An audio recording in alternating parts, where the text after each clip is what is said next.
for today. It is fantastic Friday. It's January 3rd, 2013. I'm Doug Hagmann, co-host along with my son Joe Hagmann. Together we are the Hagmann and Hagmann Report. We're about to bring you 3 hours of news and information and analysis thereof, and stuff that you need to know. And we are really the only show, I believe, that brings you the news in a multi-dimensional format. We look beyond the headlines and bylines and through the fog and disinformation, bringing the news behind the news. Folks, for the new listeners, we broadcast live each and every weeknight from 8 to 11 p.m. Eastern Time. Home base on the Internet is HomelandSecurityUS.com. That's HomelandSecurityUS.com, not affiliated with any government agency. And we're also simulcast by the good graces of the Christians United Broadcasting Network. There you can tune us in at the Hagmann and HagmannReport.com. Spell it all out, the word "and" as well. You've got to spell that out, the Hagmann and HagmannReport.com. Thanks for joining us. Thank you for your belief and trust in us. Joe, welcome to the studio. We're rocking and rolling today. We're on the Cutting Edge Radio program with Daniel Holdings, author, researcher extraordinaire. It was a great time. Spent a couple of hours there. And now we're moving on here. So we got a lot to talk about this evening. A lot of news to get into in the next 3 hours. Yeah, and it's Friday. Got the weekend coming up, which I'm looking forward to. A little break, even though we've had a holiday the last few weeks. All this snow and cold weather that everybody's feeling, I'm sure, is getting old fast, and at least it is for me, and ready to sit inside for a few days without having to deal with the snow. But with that being said, I hope everybody is staying warm, keeping the power on, and we know the temperatures are really cold in several areas of the country. Wind chills in the negative 10 degrees, the negative 40 degrees in some places. They're calling this storm Hercules, and I found this on the Daily Mail out of the UK. The storm is named Hercules. It's left 13 dead so far. And it says, East Coast hit with walls of water following massive winter storm. This is the 4,000 flights have been canceled on Thursday and Friday. Temperatures and wind chills are below zero. It says could expose skin to being frozen within 15 minutes for exposed skin. One man died outside of Philadelphia when a 100-foot pile of salt fell on him. And there are several other places from Boston to New York City to where they are dealing with from snow to flood to ice, and it's just a horrific situation for people all across the northeast part of the country having to deal with this. Looking at some of these pictures, all the snow we have, I can't imagine. Dad, I don't think you've seen these pictures. Some towns are underwater here in Massachusetts. You have half ice, half water, it looks like here. Very cold, very nasty. So I hope everybody stays out of this weather, gets a warm place to stay, and it really makes you think, what we have to be grateful for. All the people out there who might be homeless or don't have a permanent residence to stay in. We were complaining about the snow, but at least we have a roof over our heads.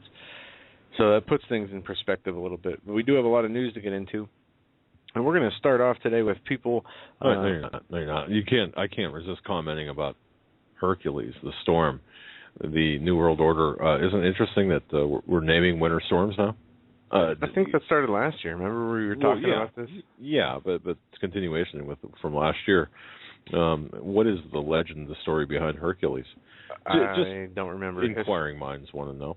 But in the Disney movies, of course, Hercules, that character was prominent, and I don't want to get into a lot of it, but I just look at the Disney influence and the Illuminati and how the Disney influence has been used, and of course now, just think back to it, the space program, where everything was named after Norse gods and various idols, and of course now these winter storms, and I'm not saying anything beyond just this observation, naming the winter storm Hercules, and of course the mother of all winter storms last year, Hurricane Sandy, arguably, however, not necessarily a winter storm, but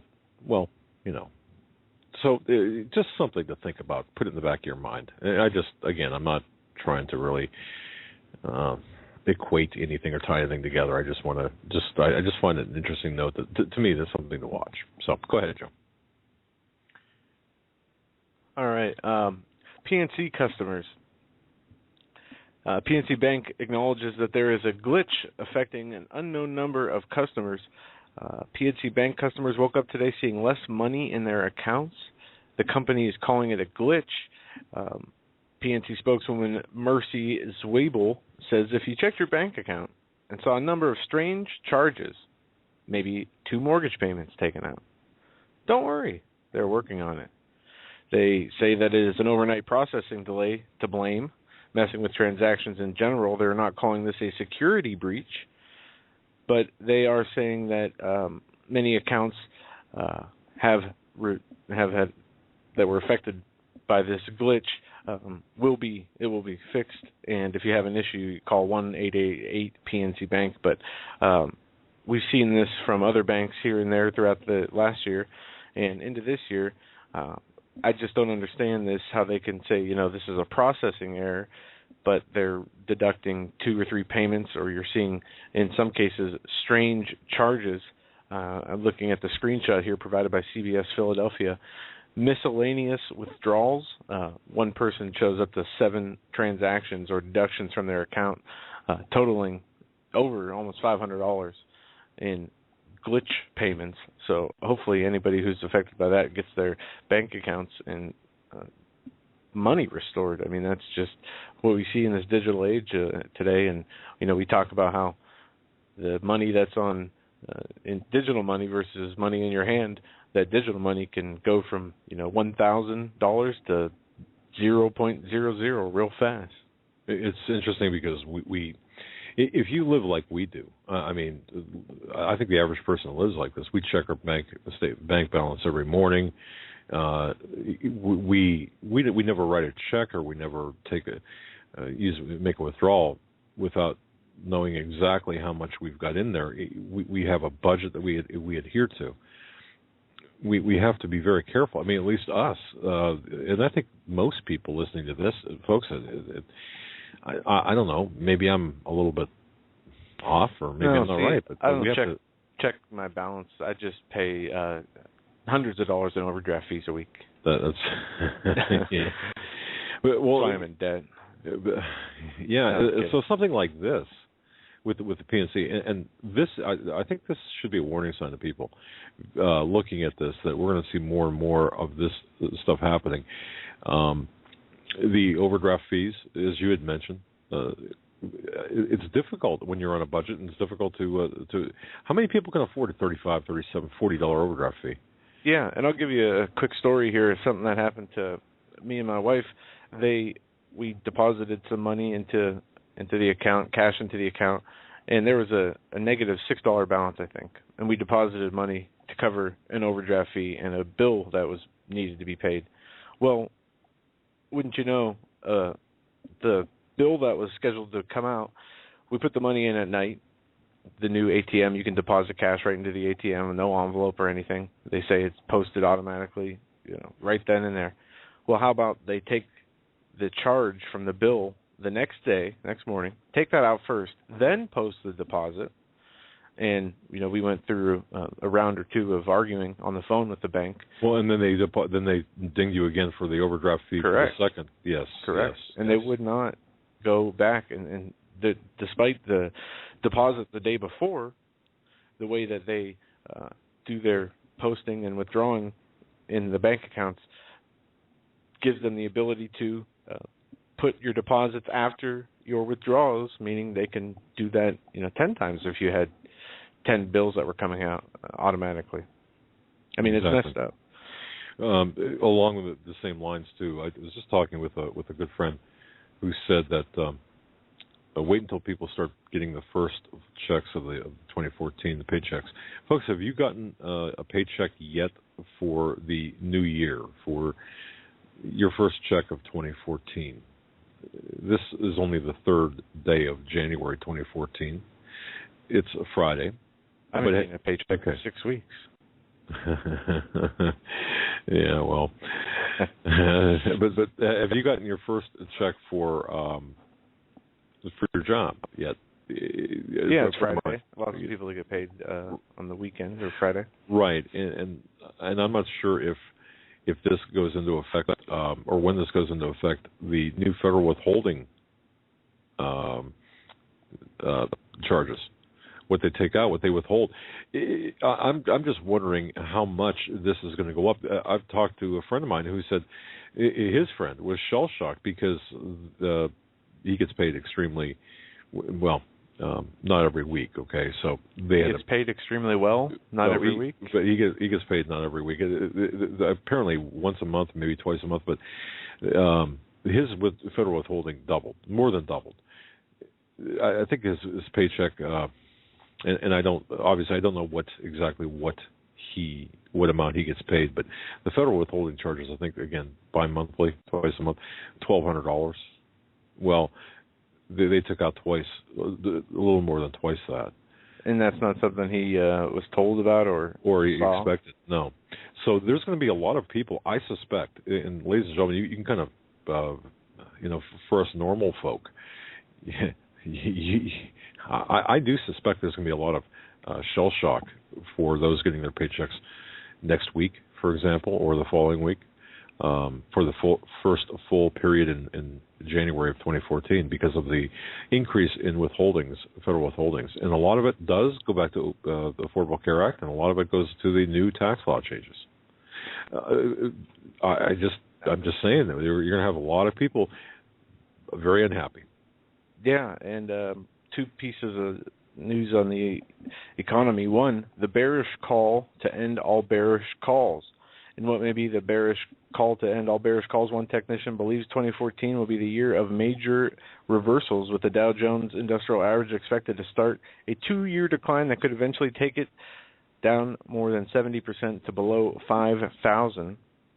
United ICAP chief market technician Walter Zimmerman said the Dow Industries could still rally another 4% or so to begin the year and level off around 17,150 before the great reversal begins. And for those who thought 2008 was the worst bear market they've ever seen, just wait, he says. Now, he does go, this is a blog editorial on the Wall Street Journal, but it is telling. We've been talking about V, it's been a while since he's been on, but he had written articles on his site, Rogue Money, about a mini crash coming. I just, by the way, Joe, I talked to Steve Quayle this morning. He called me this morning. By the way, he's getting over a massive cold. That guy's got some. Boy, he sounded horrible. Last week, Steve sounded horrible in terms of his voice and chest. But talked to Steve this morning, and the reason I broke in here, he said, "Hey, should we do a show with V?" And I said, "I don't know. Maybe we should put it to the listeners." There's a lot of monetary news. I think we should do a show with V. I have some questions about Treasury bond yields, about some upcoming programs and the stopping of some programs and how that will affect our economy when Federal Reserve programs. And we have the 1.3 million people who have lost their federal unemployment benefits, and another 2 million may follow. This from the New American. Federal unemployment benefits that continue for 26 weeks after a person uses up their 26 weeks of state unemployment benefits end Saturday. So now 1.3 million people won't be getting their $1,166 monthly check, and by June, another 1.9 will be cut off. Many in the federal government are talking about the need to extend benefits. Obama labeled it an urgent economic priority, called a couple of senators and pressured them to bring up the matter in the Senate when the Senate reconvenes next week. We'll see where that goes and keep our eye on that, as that is up to 3.5 million people almost being affected by that. But where does it end? What are they? You lose your job, you get unemployment, you're receiving help for, it seems these people are half the year, 26 weeks. And I know the job market's awful, but how long should these unemployment benefits last? That's a question I think that needs to be addressed, because the money that's wasted in this administration is just absolutely mind-boggling. And I have a quick audio clip I want to play for you guys. And in this, it talks about, I don't know if you guys have heard about the ship that was stuck out at sea, a global warming escapade that was stuck out at sea, and it was frozen. Did you hear about this, Dad? All right. Well, Chris Hayes did a... Well, I guess we're not on TV, so that nod of ascension, that didn't translate well on radio, did it? Chris Hayes complains of dredge-fueled snow trolling on global warming. And he said he's tired of conservatives snarking about global warming every time it gets cold. And I'm going to play a 4-minute audio of a segment from him, and then I'm going to read an article. But listen to the numbers he uses for how much money is spent.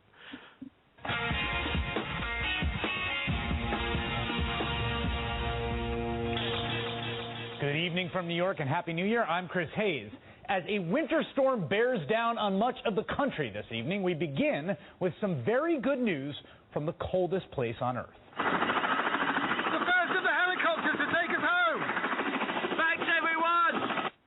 This incredible rescue today of 52 scientists, journalists, and tourists, all part of a month-long research trip to study changes in Antarctica's environment over the last 100 years, including what role global warming has played over that time period. Because of a blizzard, their ship had been stuck in what is basically a sea of ice since Christmas Eve. Now, for anyone with any sense, you think, fantastic, I'm so glad they were rescued. But for the American right wing, you instead think it's a great opportunity to point and laugh about the hoax called global warming. Because, you know, ice. The ship, sent to the Antarctic to study climate change, has been stranded in the ice for 10 days. Rescuers finally got through using a whopping great big helicopter that was landing on the supposedly very thin ice. They're all out, okay? So it looks to me like we're looking at global cooling. The prospect of, air quotes, global warming scientists defeated by too much ice was just too rich with mockable goodness for the right's leading intellectual lights. Donald Trump tweeted, "This very expensive global warming bullshit has got to stop. Our planet is freezing, record low temps, and our global warming scientists are stuck in ice." The right wing had a field day, pointing and laughing at the global warming believers who, just to be clear, are only a group of scientists risking their lives for no monetary gain and little glory in order to help save the planet. It truly was a New Year's gift of faux irony for the denialists, and that it coincides perfectly with their annual tradition of snow trolling makes it all the better. There's snowfall on the ground in all 50 states. It's tough to make an argument when the evidence is all around us with a snowy white wonder in a crystal cathedral. We've got wind chills below zero. You're not going to convince those people they're in the middle of global warming. It's the most severe winter storm in years, which would seem to contradict Al Gore's hysterical global warming theories. Get it? It's cold. Where's your Al Gore now? I sort of feel bad for Al Gore. 63% of the country is now covered in snow, and it's breaking Al Gore's heart. I wonder where Al Gore is this morning. That global warming is really taking its toll. Of course, no one ever said that climate change meant it wouldn't ever be cold. Even in the most overdramatic climate change nightmare conceived by liberal Hollywood, the end came not from hot, but from cold. A giant snow hurricane. A snurricane. And yet, here we are.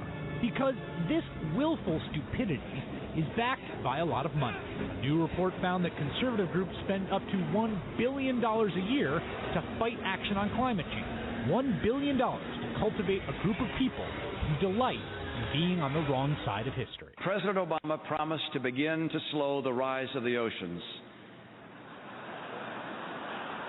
and to heal the planet. My promise is to help you and your family. In 2006, 59% of Republicans believed that there is solid evidence the Earth is warming. Less than a decade later, that number has dropped to just 50%. There is an entire industry that exists to feed its viewers and readers with contempt and ridicule for not only the basic science of climate change, but even for the people who toil in obscurity, risking their lives to avert genuine misery and disaster for millions of people. And that industry controls one of our two parties. All right, so there you have the Chris Hayes commentary, tearing down global warming skeptics. But listen to this. Now, he gave some figures on how much money was spent fighting the global warming hoax as it is dictated to us by accepted science. And we know that the climate is changing, the earth is changing, the atmosphere is changing. But we also know that it is not due to man-made causes. Americans spent $7.45 billion in 3 years helping other countries deal with climate change. From 2010 to 2012, the federal government submitted a report to the United Nations on a subject that Secretary of State John Kerry described as truly life and death challenge. The sum of $7.45 billion reached more than 120 countries through bilateral and multilateral channels, meeting President Obama's commitment to provide our fair share of a collective pledge developed by nations to provide a total of nearly $30 billion in Fast Start Finance, FSF, the report stated. The pledge was made in December of 2009 when our president was also the head of the United Nations Security Council. In this conference in Copenhagen, then they decided to fund this FAST initiative. And listen to these numbers. Listen to what they're going to do here in the future. By 2020, they being the U.S. government, with our tax dollars, are planning to work with other countries toward a goal of jointly mobilizing $100 billion a year by 2020 to address climate change needs. Secretary of State at the time, Hillary Clinton, said, "We expect this funding will come from a wide variety of sources, public, private, bilateral, multilateral, including alternative sources of finance." $100 billion by 2020. Almost $7.5 billion to date on on the U.S. giving tax dollars, our tax dollars, to other countries to deal with climate change. What are these countries doing with these billions of dollars that is helping fight this global warming monster? Is this not just a transfer of wealth like Obamacare? Is this not just siphoning money from the American taxpayers, from the government of the United States, and redistributing it to choice banks in choice regions to choice people? I mean, this is insane. These numbers. All this toward creating an economy that we're going to see carbon credits. We're going to see the business of global warming or of climate change. It's really a business to enslave us. I suppose that's the bottom line with this. Going back to the ship that was stranded in the Antarctic ice, I'm more curious as to what was going on there. We all know that. I don't want to take us too far off the track here, but I think it's important to really understand that back in 1938, the Nazis sent an expedition to Antarctica, supposedly with a mission to investigate sites for a possible base and to make formal claims in the name of the Third Reich. Now, in preparation for that, they invited Richard Byrd to give them a kind of a rundown of what to expect. The next year, that was in 1939, a month after the war broke out, the Germans returned.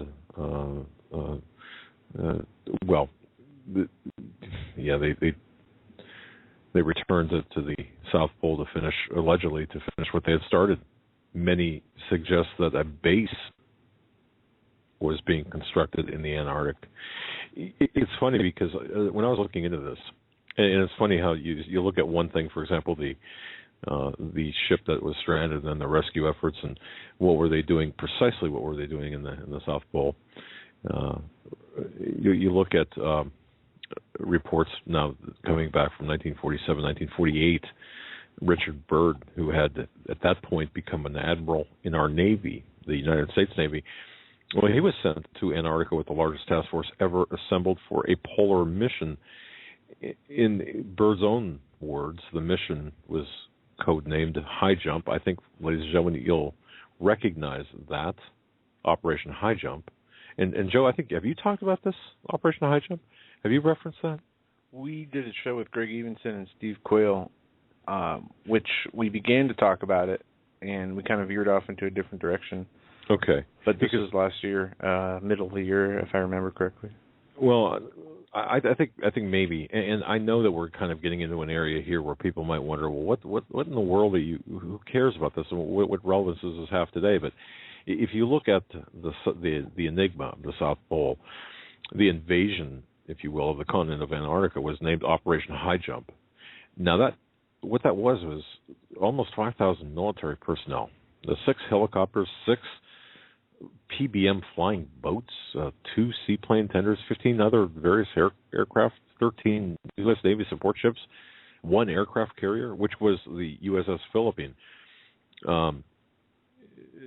It's almost incredible that so soon after a war that decimated most of Europe and crippled our economies all across the world, that an expedition to Antarctica was undertaken at all. But and so quickly. What was that all about? And with such great cost and with so many military assets,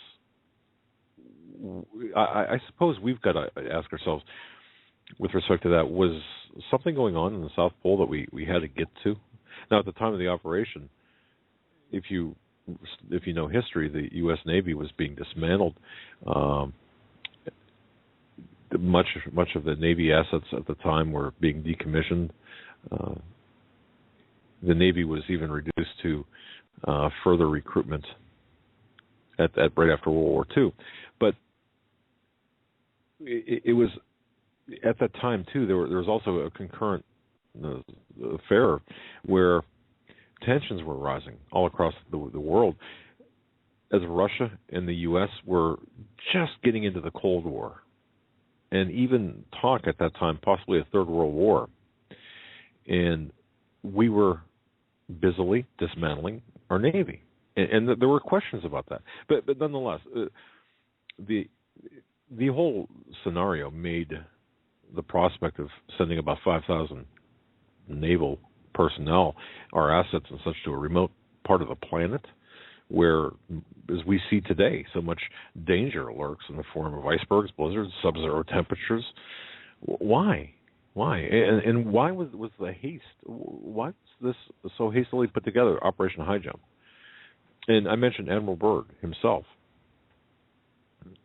Is it possible that Americans had some unfinished business connected with the war in the South Pole? Well, Admiral Byrd apparently confirmed that, maybe not in so many words. The official instructions issued by Chief of Naval Operations Chester Nimitz. Now,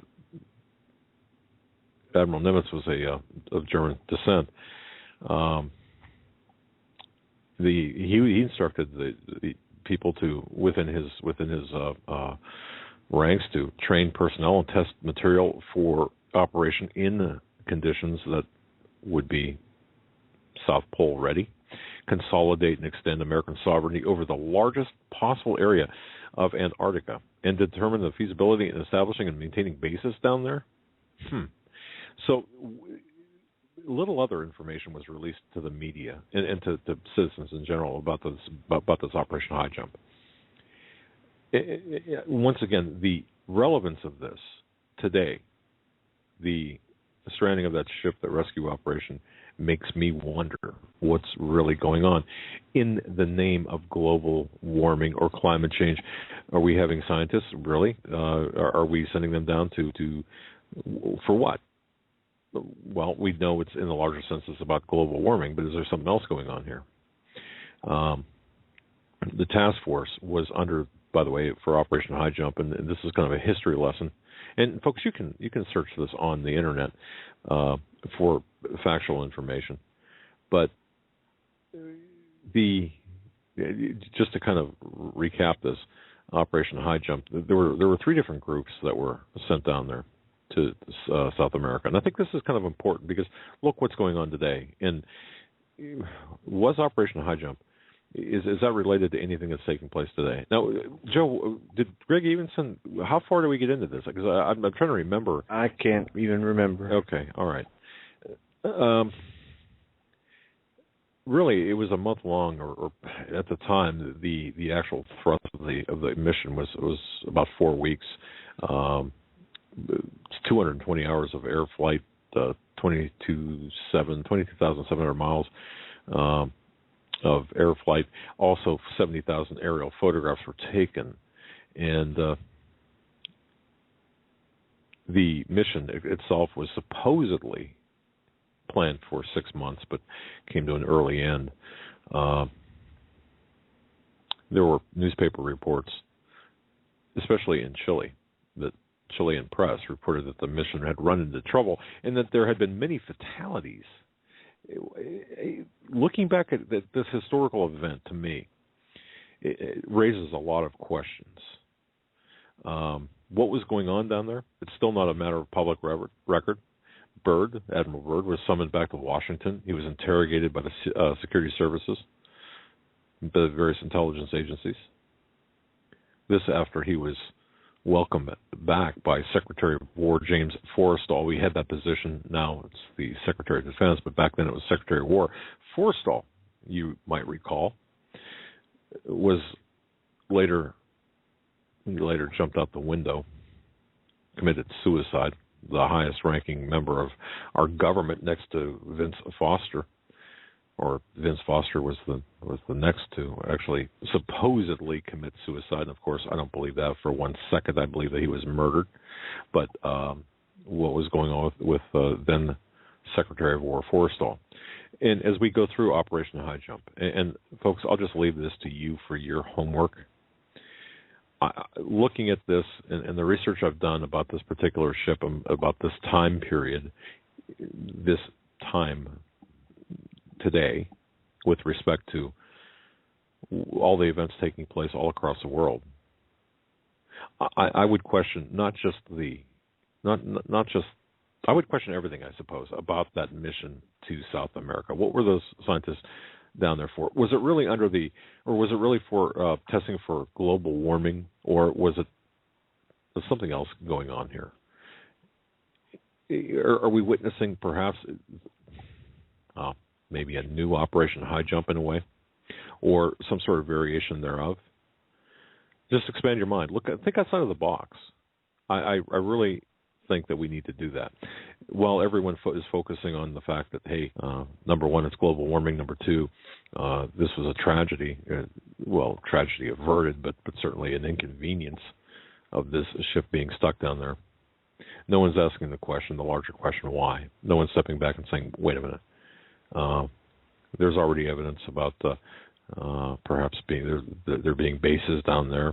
The Germans, they're under the Third Reich. They're well aware of this. They established bases as well. The fact that there's ongoing ship and submarine activity in the South Atlantic and polar regions. The fact that the U.S., our great minds had taken over the continent of Antarctica. The task force that was known worked within Operation High Jump. What happened down there with the original Operation High Jump? Don't forget Admiral Byrd. He spoke of objects that could fly, and I quote, from pole to pole at incredible speeds that are based in Antarctica. Am I talking crazy here? Seriously, this is all open source stuff, though. But this is all open source verified stuff. Still crazy talk. So, yeah, crazy like a fox, I suppose. So the bottom line is what's going on in the South Atlantic, and more specifically at the South Pole. That to me, that I think we should be asking. I would say it's snowing. It's probably very cold. No, I know what you're saying. There's a lot of stories and true and false myth and fact about the Nazis and their explorations of the poles and I mean, there's so much there. We could do a whole show on that, as we attempted to do last year, and probably should look into doing a show and actually really ironing out the details of the fact and fiction of what really happened during those missions. Moving on in news, we had a small asteroid hit the Earth. 2014 AA hit the Earth, the mid-Atlantic. It says the collision ended up being somewhere off the west coast of Africa at 2:30 Universal Time, but some reports say this undetected asteroid exploded over the Atlantic Ocean, and that this is something that we've been warned about that could have an increase. We could be seeing more of these. And from what I've been reading from actual scientific publications is that it was about the same size as the meteor that struck Russia or exploded over Russia in the beginning of last year. But undetected asteroid explodes over the Atlantic, and it says the rock the size of a car, estimated to have an impact around the 750 tons of TNT, small in cosmic terms, but could have caused massive problems if it hit a population center. But even if it exploded over the Atlantic, when you showed me that story before the show, I had questions about this. Wouldn't there be some sort of? Wouldn't we all know about this? I mean, this is not something we would ordinarily sleep through. When you have the size of a car, an asteroid, are you serious? I mean, is that?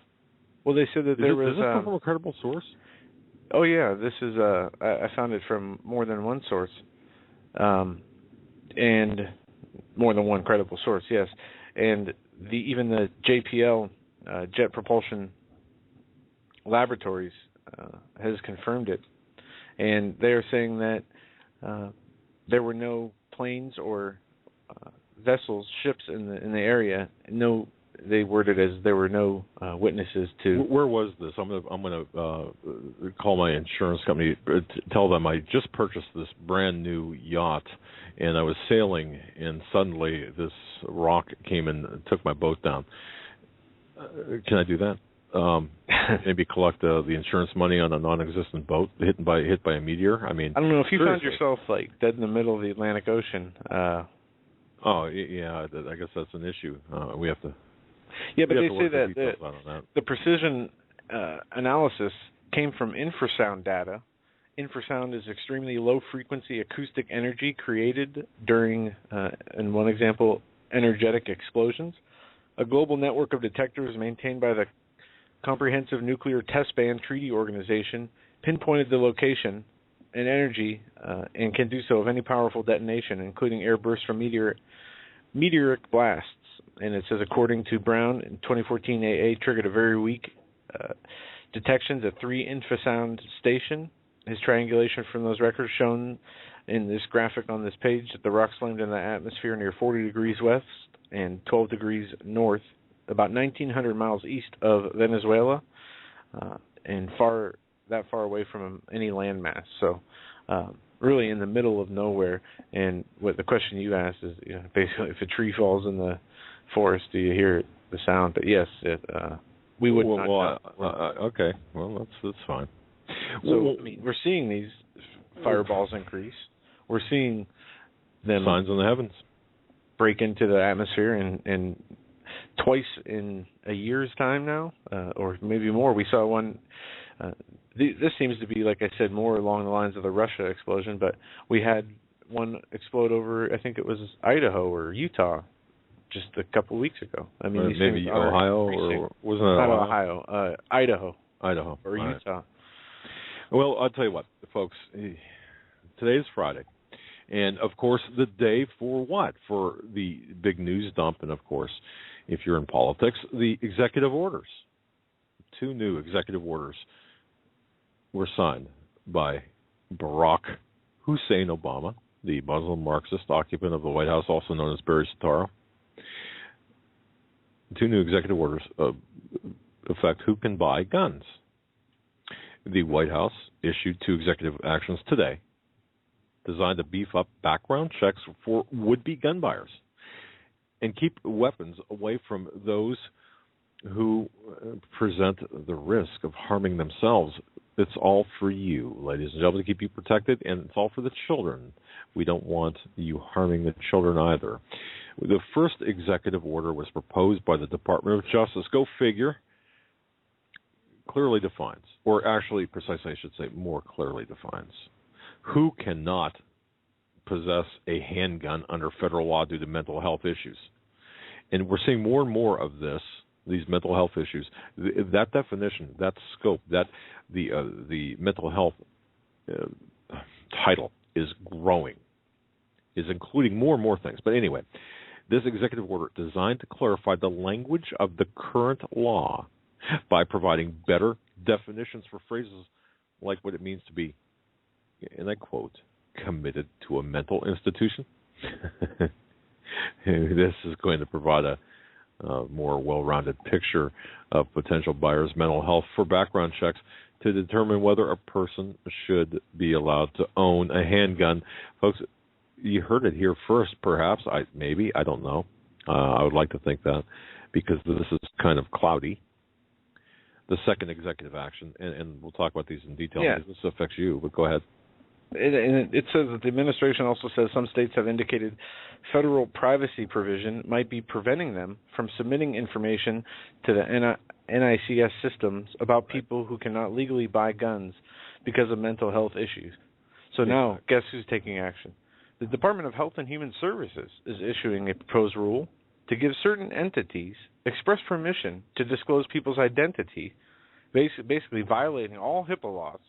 Well, I think it's pretty convenient, though, now that we have the Affordable Care Act thrown under HHS, and of course now we see these definitions being redefined. Well, they say by no. These are not. These HHS's proposed rules are not requiring anything. They're just clarifying some previous language. That's the first order. That's right. Yeah. I mean, it's just absolutely insane. And well, actually, that's the second order. I'm sorry, because there's two. The first one redefines or more clearly defines the terms. The second order concerns privacy laws that are associated with the Health Insurance Portability and Accountability Act, the HIPAA Act. Therefore, this is where HHS comes in. This is where Obamacare comes in.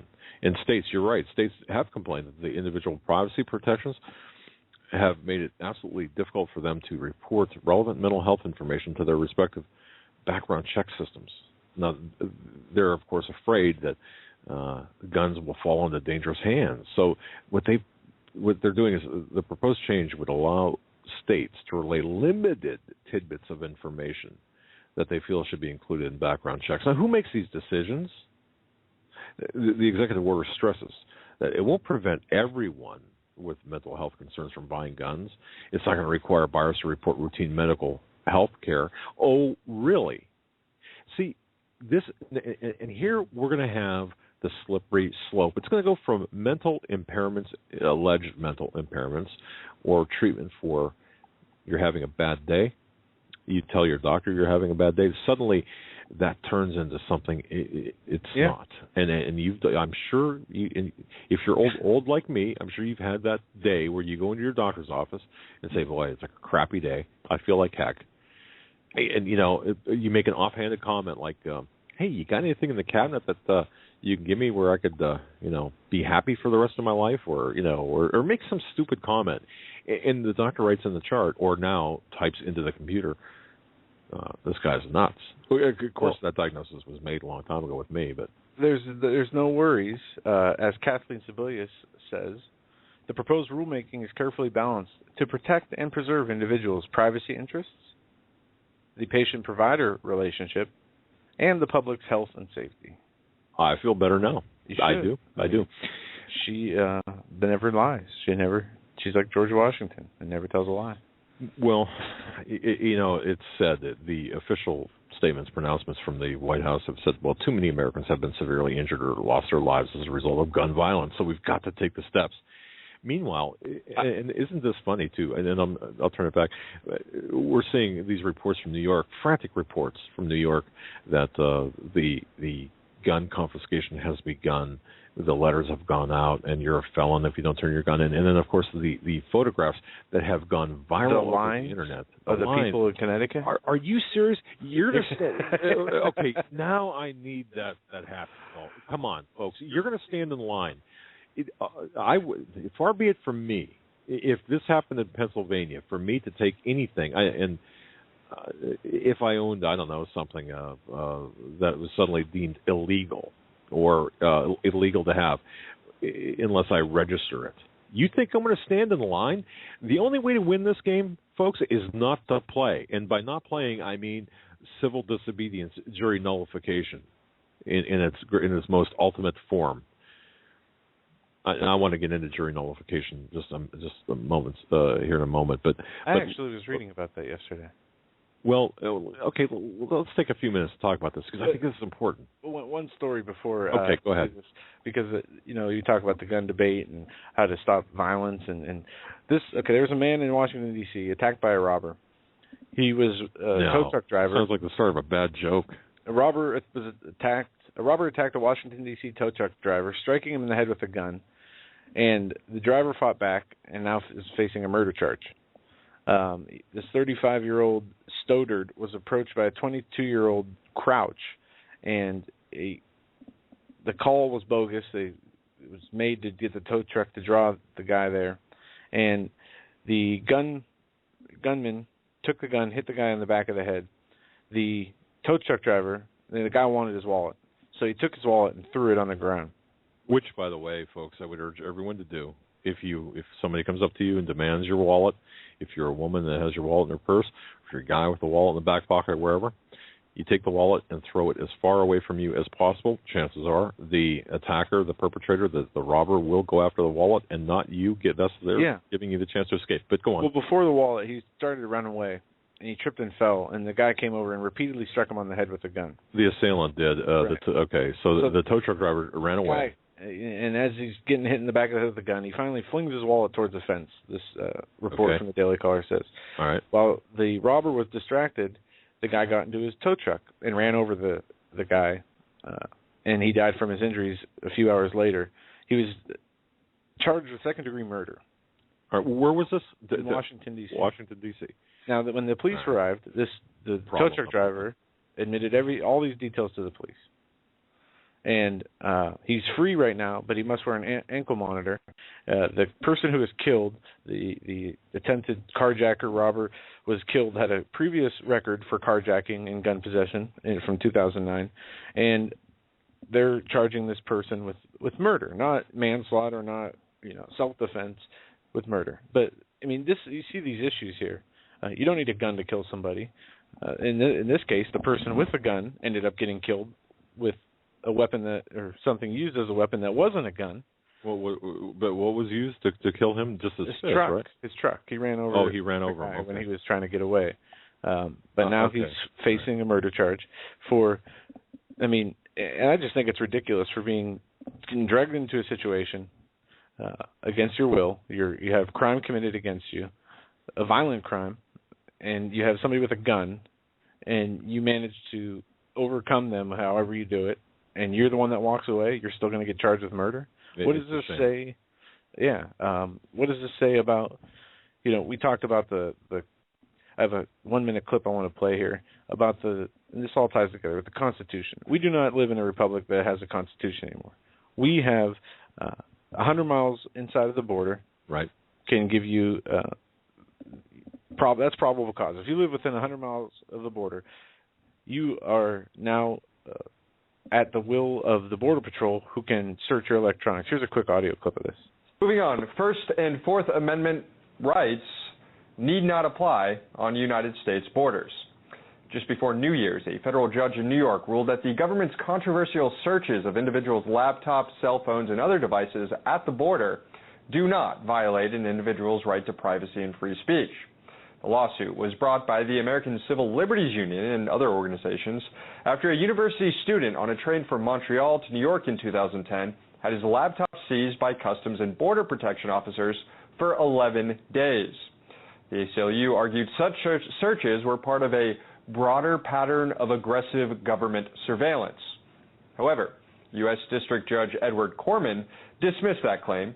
He argued that such searches are very rare, a 10 in a million chance, he said, and that if people don't want to be searched, then they shouldn't travel with electronic devices. He basically said, quote, while it is true that laptops may make overseas work more convenient, the precautions plaintiffs may choose to take to mitigate the alleged harm associated with the remote possibility of a border search are simply among the many inconveniences associated with international travel.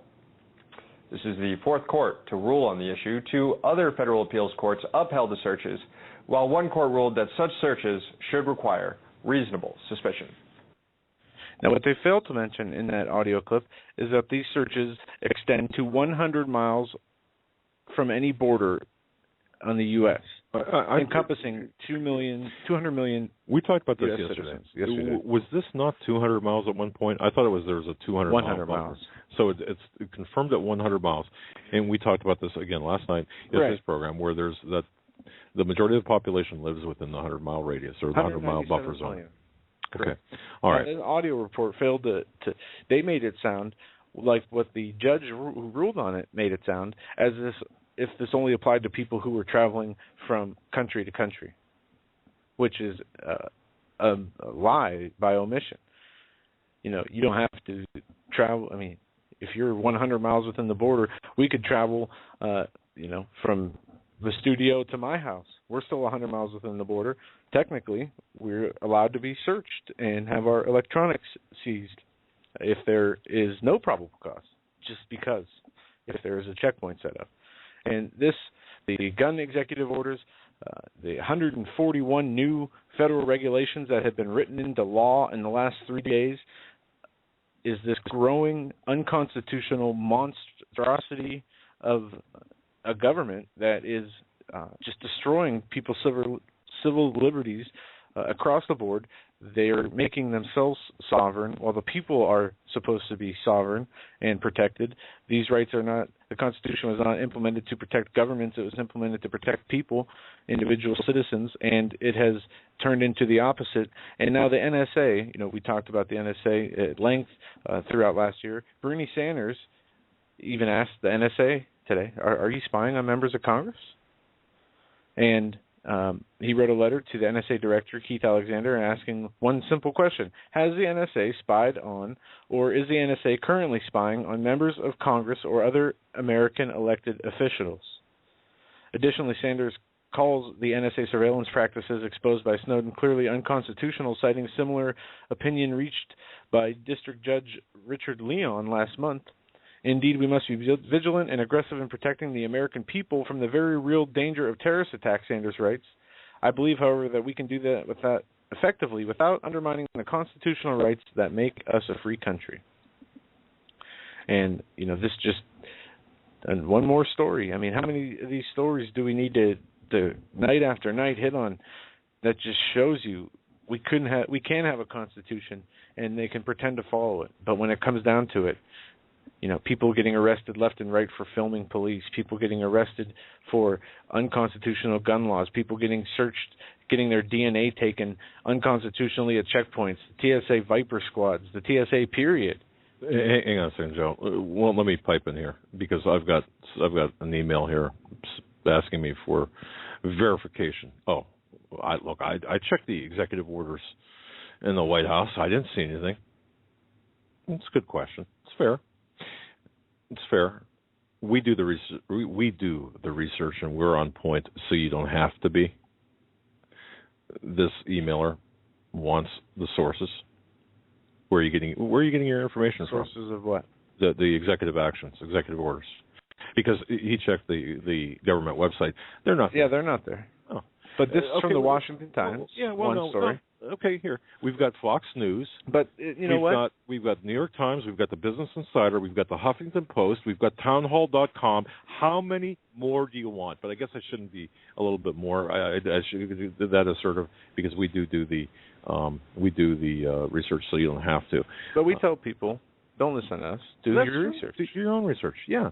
And I apologize for being a little bit sounding a little bit, I don't know, froggy with that, but it's just because there are people, and I'm glad that emailer did ask that question, because you shouldn't really rely only on one source. You should be able to source this information, and it angers me too, because I guess where I'm really angry about this, and I'm really sick to my stomach about this, and I apologize if that sounds offensive, but I'm looking at these lines of people. I'm offended. Joe, I'm telling you, I'm looking at the lines of people in Connecticut waiting to register their guns, their ammunition. This picture is circulating across the internet. Yeah. This is back from the end of last year. The people in lines, and they're all men. They're all, well, most of them, I think, and they're all complaining. Shouldn't this alone send chills down your spine? That are we not looking at something from pre-war Germany in America, happening in America today? How can we be this? I don't know. How can we be this domesticated? Blind, domesticated indeed. But can you tell my frustration? I'm very frustrated about this, and we've got this sweeping executive action against firearm owners, against all of us, taking our rights away, and we're jumping up and down like a couple of crazy men here, waving our arms, saying, "Folks, we're losing our rights." And if you comply to this, the next step is gun confiscation, and of course we get laughed at. I was looking through my emails today. I deleted so many emails that were of the most vicious emails, saying, "Oh, you're just pumping fear. You're hyping fear. You're profiting from fear. You're getting people all worked up over nothing." Man, is this one photograph I'm looking at right now from Connecticut? Is this not something to get worked up over? I'm sorry. I don't mean to. I don't mean to sound like I'm irritated at anyone in particular. I guess I'm just irritated at everybody, and even myself, because we've got to do more, don't we? Why isn't everyone? And I mean this with all of my heart, and I ask this all the time. Why aren't the people with the multi-million listening? I mean, why aren't the Rush Limbaughs talking about this? Why aren't the Sean Hannity's talking about this? Why are the people? How come? Why isn't everybody with a microphone and in front of a TV camera that has some editorial control? Why aren't they talking about this? Because we're losing our rights. Many have editorial control only within a certain paradigm. Oh, that's true. And they're afraid of losing their cushy jobs. They're afraid of losing their TV spots, even though they probably have enough money to take care of their grandchildren and their children. If people were to see those times come. But and I see in the chat, I just happened to flip by the chat there, and I see that they're the controlled opposition. And you know what? I believe that to be the case. I believe, in a larger sense, I believe that to be the case, because right before we did what we're doing, we were actually I was not you, but I was a cheerleader for the controlled opposition. I was not a paid one, but a very useful idiot, and I mean that. I was a useful idiot with emphasis on the idiot part. Useful to the extent where I was cheerleading this agenda on, until he get kind of smacked upside the head and you look and say, "Wow, look at this! This is really taking place here in America." We do have a good news story for a win for the rights of people. Yeah, baby, good. California courts permit undocumented immigrants to practice law, an unprecedented ruling. That gives me the warm fuzzies all over. Right. So if you get in trouble, you can have, get arrested maybe for pot possession or a traffic ticket. You can have an illegal alien represent you in court. Can't wait to see what those fees look like. Folks, you're listening to the Hagmann and Hagmann Report on this Friday, January 3rd. Ladies and gentlemen, hour number 2 of the Hagmann and Hagmann Report on this Friday, January 3rd, 2014. We're going to start this hour with news about some H1N1 outbreaks in the states. In Ann Arbor, Michigan, health officials at the University of Michigan Hospital in Ann Arbor say they are dealing with a severe outbreak of the flu. A minimum of 6 people were in the intensive care unit on Thursday as doctors dealt with what was believed to be multiple cases of H1N1, also known as swine flu. According to Dr. Napolitano, director of the University of Michigan's critical care and intensive care units, several patients, mostly young or middle-aged, were not doing well. They are on advanced life support, Napolitano told WWJ News Radio 950. Now, we have the H1N1 outbreak here in the States, while in China, I looked today, and since the first of the year, we had an H9N2, 2 cases of H9N2 in one of the provinces of China, and then the last 2 weeks of December, we've had a H10N8, where that killed a 73-year-old woman, an H7N9, an H5N2, also in a different province of China, killed over 4,000 chickens. Where are we seeing all these different strains of this flu? Apparently started as H1N1, and I remember when we first started doing our radio show, we spoke with somebody or covered a story that talked about if this mutated into certain strains like H5N7, H2N8, that it would have to be laboratory created, not mutating naturally within the environment. And is this what we're seeing with all these mutated strains and different kinds? I mean, in China, it's really bad with all the different strains and molecular makeups of these diseases, but an outbreak here in the States and Michigan with H1N1 looks to be pretty serious. They say that vaccination of the health officials say vaccinations in this article just refreshed on me. I was reading it here. Of high-risk persons is especially important to decrease their risk of the flu, but they're seeing young people here at a high rate, and it says most of them are requiring medications because their blood pressures are very low. They're in septic shock, this Napolitano said, and they go on to say that this is very similar to the H1N1 virus outbreak in 2009. So something to stay on the lookout for as, who knows what's floating around there. Folks, remember when Dave Hodges was on our program, and Joe, you remember this? He was talking about race-specific, potentially race-specific viruses, race-specific pandemics. Yes. Could we be seeing this genetically, what would you say, genetically targeted, targeting Correct. Specific genetic makeup of people, whether it be men, women, race-specific, location-specific? I believe that there is a lot of experimentation going on. You remember the mosquitoes that were released in Florida last year, 20,000 mosquitoes with some certain type of disease that they released to kill another type of insect. Who knows what they do with these insects, with these the stuff they put in our foods, in the waters, how it can mutate, how it can work with other bacteria to create diseases like this and similar diseases that could cause pandemics and even greater risks of something like the plague happening.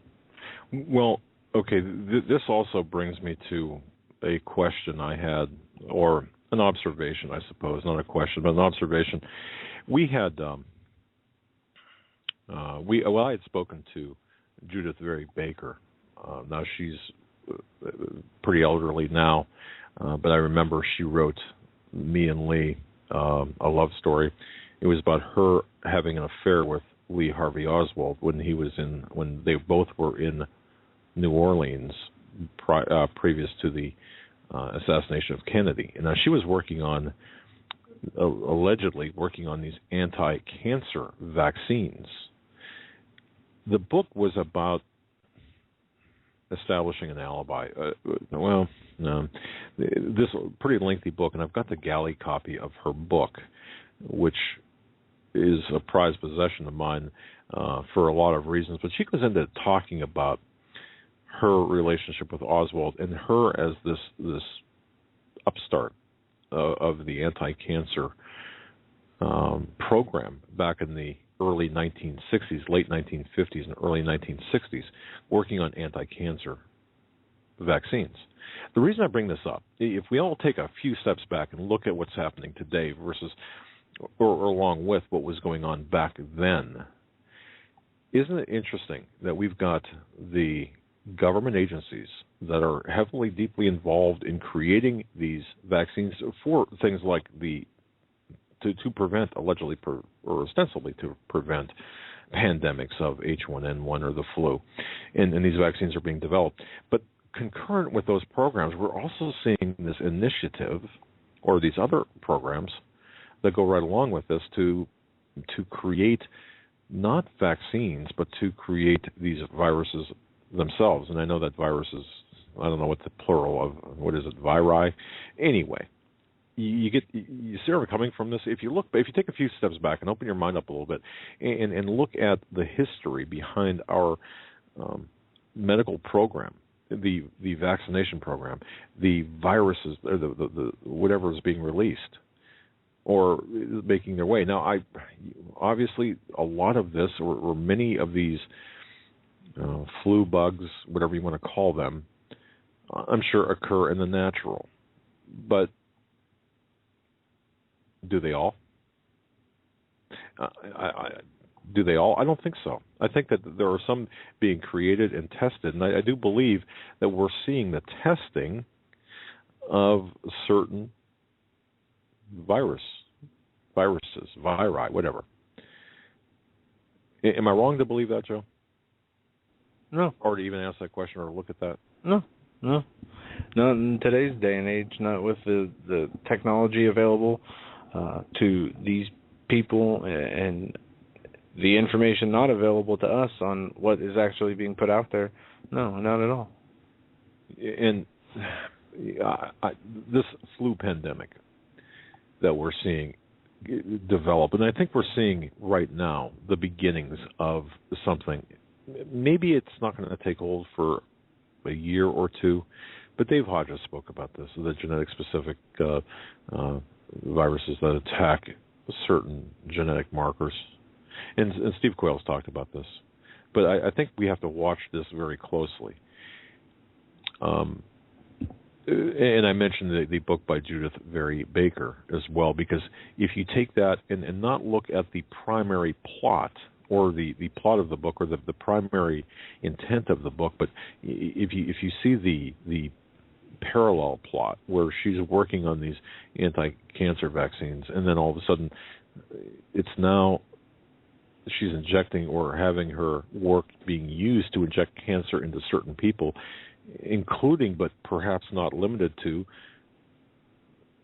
Jack Ruby and others.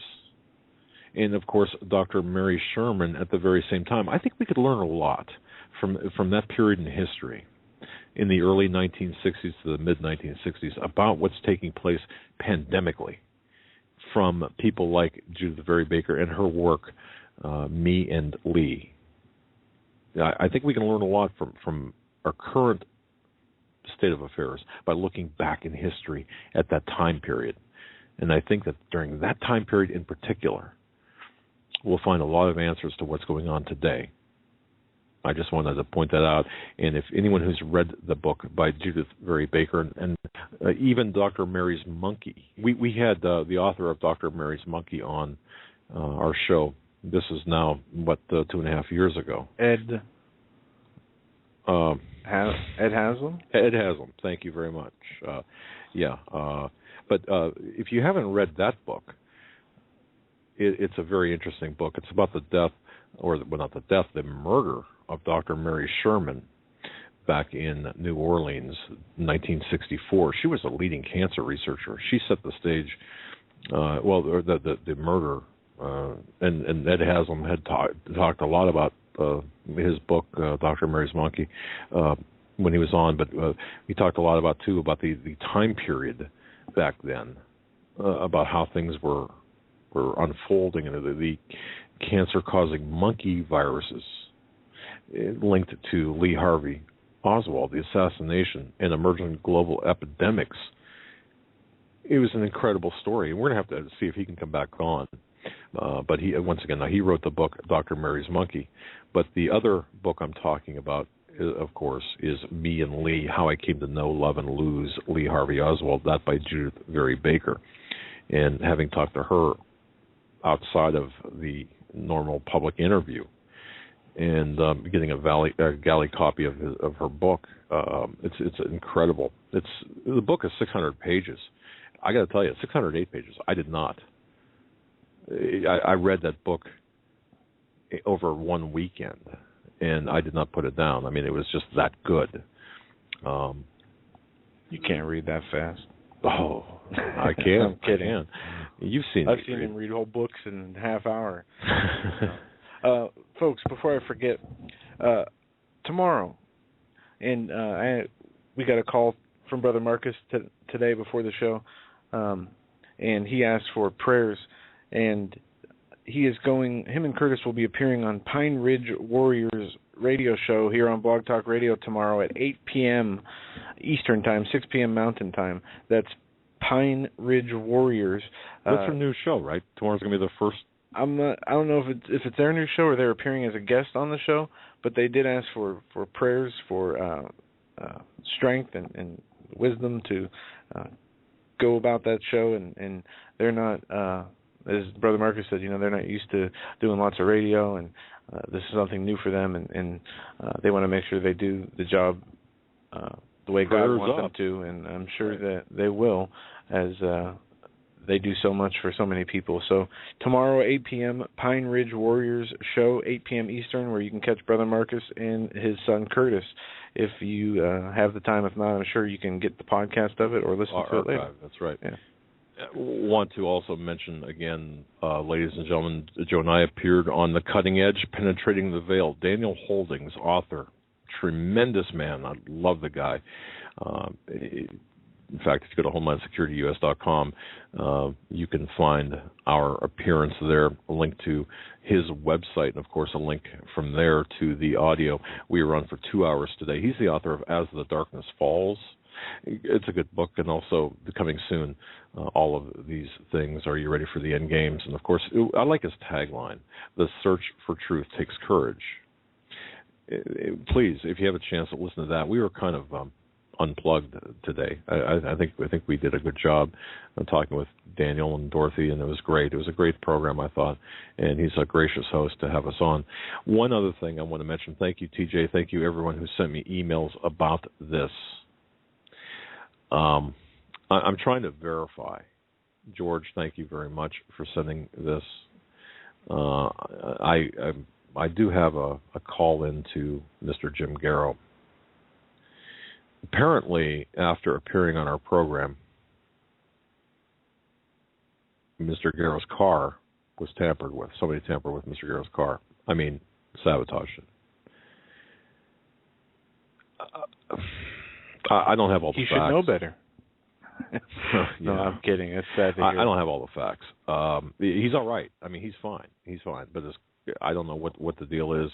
I'm getting initial reports. He was on a radio show today and said he said that they tried to kill him. Now, this is after him being on our radio program on the 1st. And that's a lot different from, you told me that somebody messed with his car. Now, you didn't. I just assumed, I guess, that it was vandalism, not thinking tampering with to actually harm him. No, his words were, "They tried to kill me." Wow. Okay. Yeah, then that's not a joking matter. So, just to let you know, I just wanted to reaffirm this, that I'm trying to find out exactly what's going on with Jim Garrow with his car, and get the facts and bring it to you. We'll have that information either on our website or Monday when you tune in. All right. Well, let's go to some phone calls here, and folks, you can call in and talk about any subject we hit on or anything you want to talk about at 661-244-9839. We're going to go to the phones now, and we're going to go to area code 318 first. Thanks for holding. You're live on the Hagmann and Hagmann Report. Hey, gentlemen. How you doing? Fantastic. How are you? Great. Excellent. Thank you. Well, I'll tell you, I'm a big fan of Dr. Garrow, and it's upsetting to hear that they apparently made an attempt on him. Caller, do you know when? Was that today? Or was that yesterday? No, I don't. You just mentioned it. That was the first I heard of it. Okay. Yeah, I'm trying to figure out. I know it was after his appearance on our radio program, And I don't know whether it was yesterday or early this morning, but look, these people are playing for keeps, and we're no stranger to having our cars tampered with. We did have one occasion where we lost a vehicle to a pretty hot fire, and that was a couple of years ago. The pictures, I believe, I think I might have them on my Facebook page. Or anyway, but yeah, so it's not exactly. It takes courage to tell the truth, as Daniel Holding says. And yeah, sure, absolutely, Doug. In fact, I think it was 2 nights ago.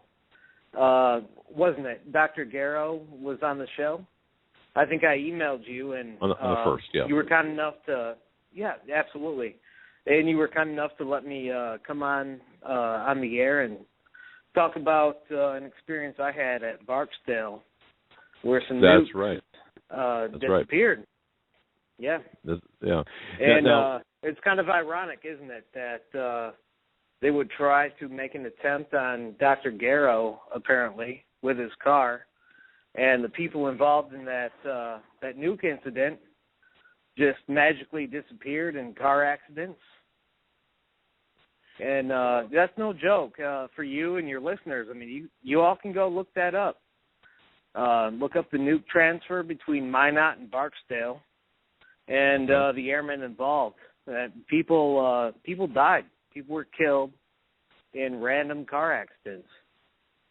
Well, I can say this to our listeners. One of my close friends and sources in the intelligence world spent the better part of the Clinton years looking over his shoulder, because he was involved in that whole period of time when there was a private investigator that was gunned down, and he was involved in the Clinton, Whitewater, Foster, I don't want to say scandal, but criminal activity.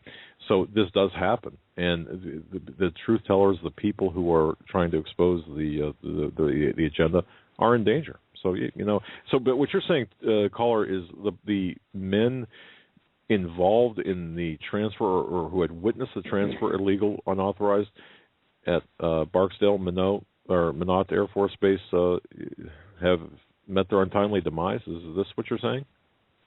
Yeah, and that's exactly what I was driving at the other night. So, why not Minot? That's what they say. But yeah, the folks who witnessed this nonsensical thing ended up dying in car wrecks, and it was in the news. Okay, and it's really too bad. Okay, I'm going to have to. Okay, a cluster of dead men. This is reported, I think, Baltimore Chronicle. It's loose nukes and a cluster of dead airmen raise troubling questions. This is an article from 2007. Caller, stay with me here for a second. There you go.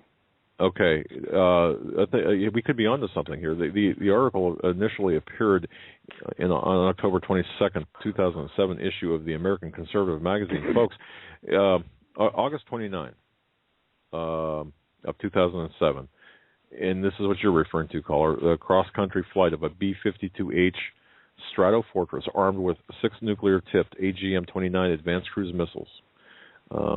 Yep. Okay, 150 kiloton warheads. They go missing for 36 hours. and you were a part of this? You were there. You were a part of this. Well, when I say a part of it, you were a witness to it. Yeah. So let's be clear. I had nothing to do with this. Unfortunately, I was at the receiving end at Barksdale. So, okay. And to be clear, right, I don't think Barksdale was involved at all. I think something went wrong. I think someone was trying to steal nukes and send them God knows where. My theory would probably be Darth Cheney was involved in this somehow, but who knows? Interesting. So yeah. Okay. Now, okay. So you were at Barksdale. Oh, go ahead. Sorry. No, you were at Barksdale. It's my understanding how this thing unfolded was they went missing, and all of a sudden, the plane, the aircraft, was found at Barksdale when a ground crew they went out, and all of a sudden, hey, look, we got a plane here. How does that happen? Seriously, how does that happen? Exactly. The whole system, Mr. Doug, is designed so that can't happen. So their story about this was an accident. We have, some incompetent people loading missiles on the planes. No, it's all nonsense. That's not possible. It's not even within the realm of possibility. Everyone in the military knows anything about nukes. They have to be transported via ground. We have an international treaty that says you can't fly them. They can't be flown. So someone sent an illegal order to move these things via air, and they went from Minot to Barksdale, and that's where I think the plan went haywire. Something went wrong. They ended up at Barksdale where I was in the middle of the night. I mean, it was just crazy. I watched the base get locked down. We were on call for a week after that. There was inspections going on, all kinds of stuff. And the official story was always, there were some incompetent people at Minot. We're going to have a lot of inspections and take care of this thing. Not at all. I never bought that, and I never will. I just want answers. As do I. Now I'm looking. I realize that this story was out there. I understand that, and we try to follow as much as we can, but sometimes things get away from us. But in this case, so imagine here you are at Barksdale.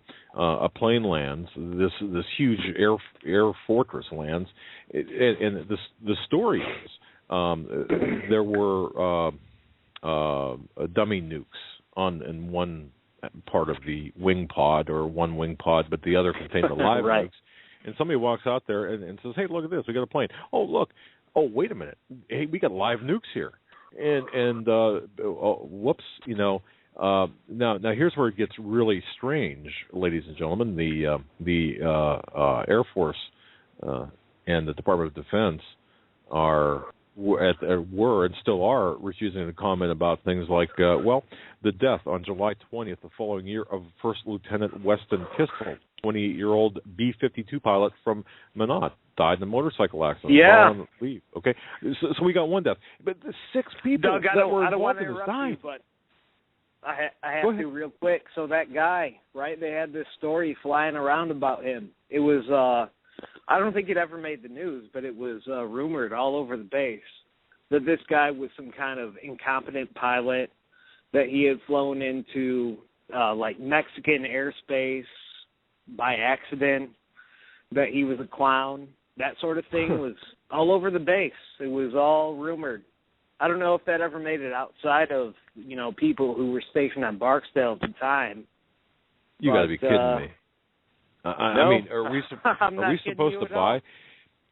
So we either are supposed to take solace in the fact that we've got that this is merely incompetence, hey, a clown, a jokester, or an otherwise incompetent,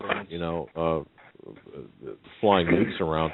And then, of course, you've got, of the 6, you've got 2 reported suicide, both occurring within days of that flight. Todd Blue, 20-year-old airman. Sergeant, are you telling me those were not the training missiles? Yeah, whoops. Oh, this is incredible. I don't even mean to laugh at it. It's really not funny, but, when we get to this point, it's tough to deal with. It makes me really sad, actually.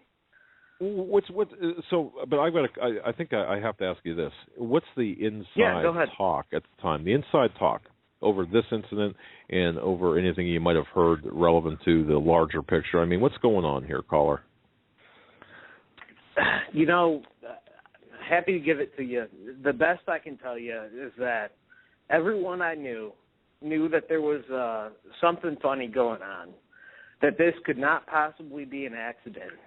Because not only it is impossible to mistakenly load nuclear cruise missiles onto a bomber.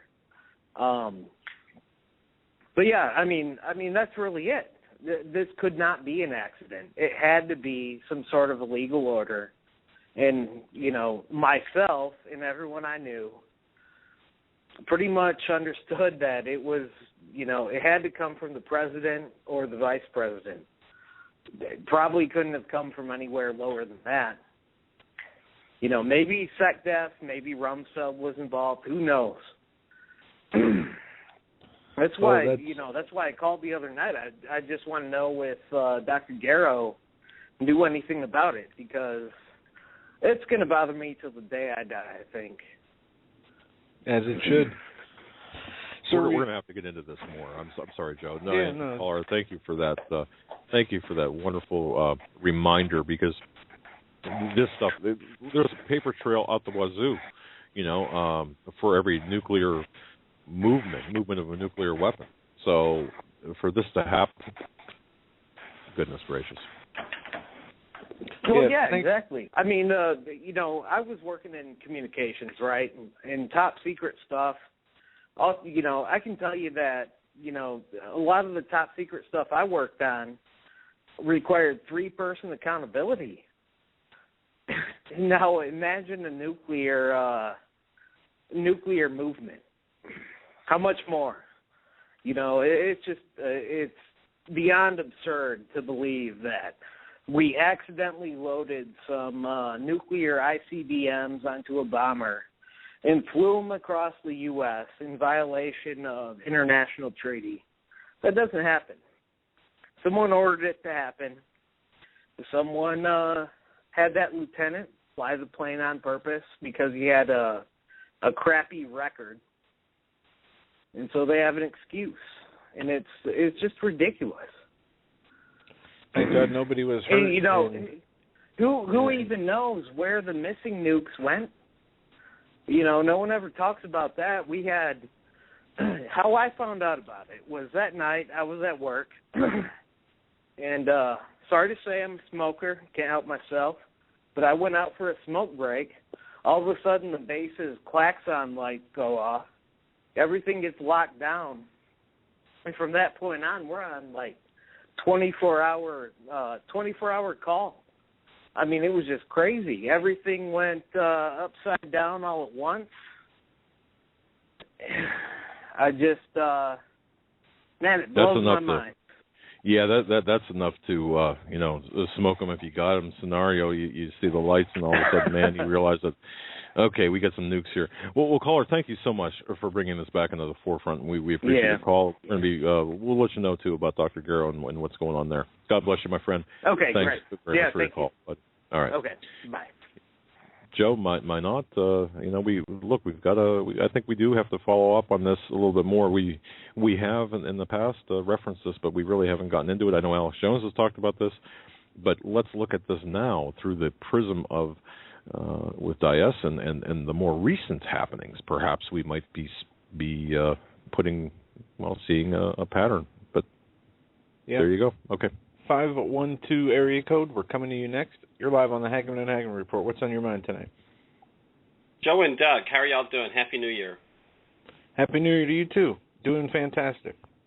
I wanted to tell you, January 1st, your show with Jim Garrow was absolutely the best I have ever heard in your show. It was just fantastic, and I thank y'all very, very much for having him on.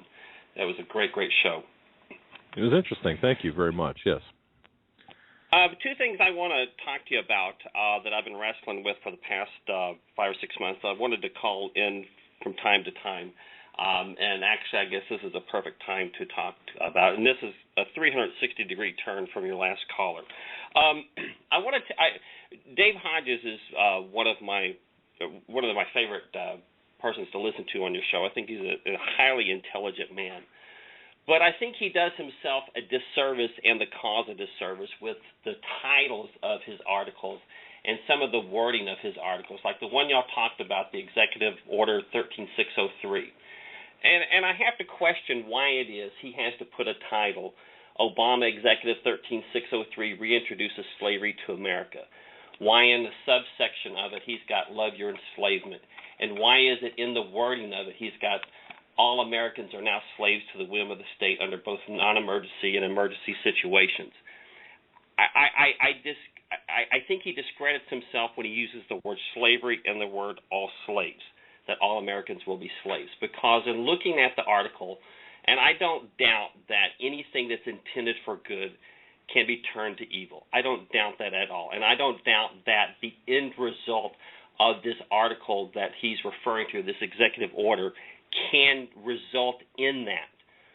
But he's presenting his conclusion as a fact to me, and I don't appreciate that. It's not slavery.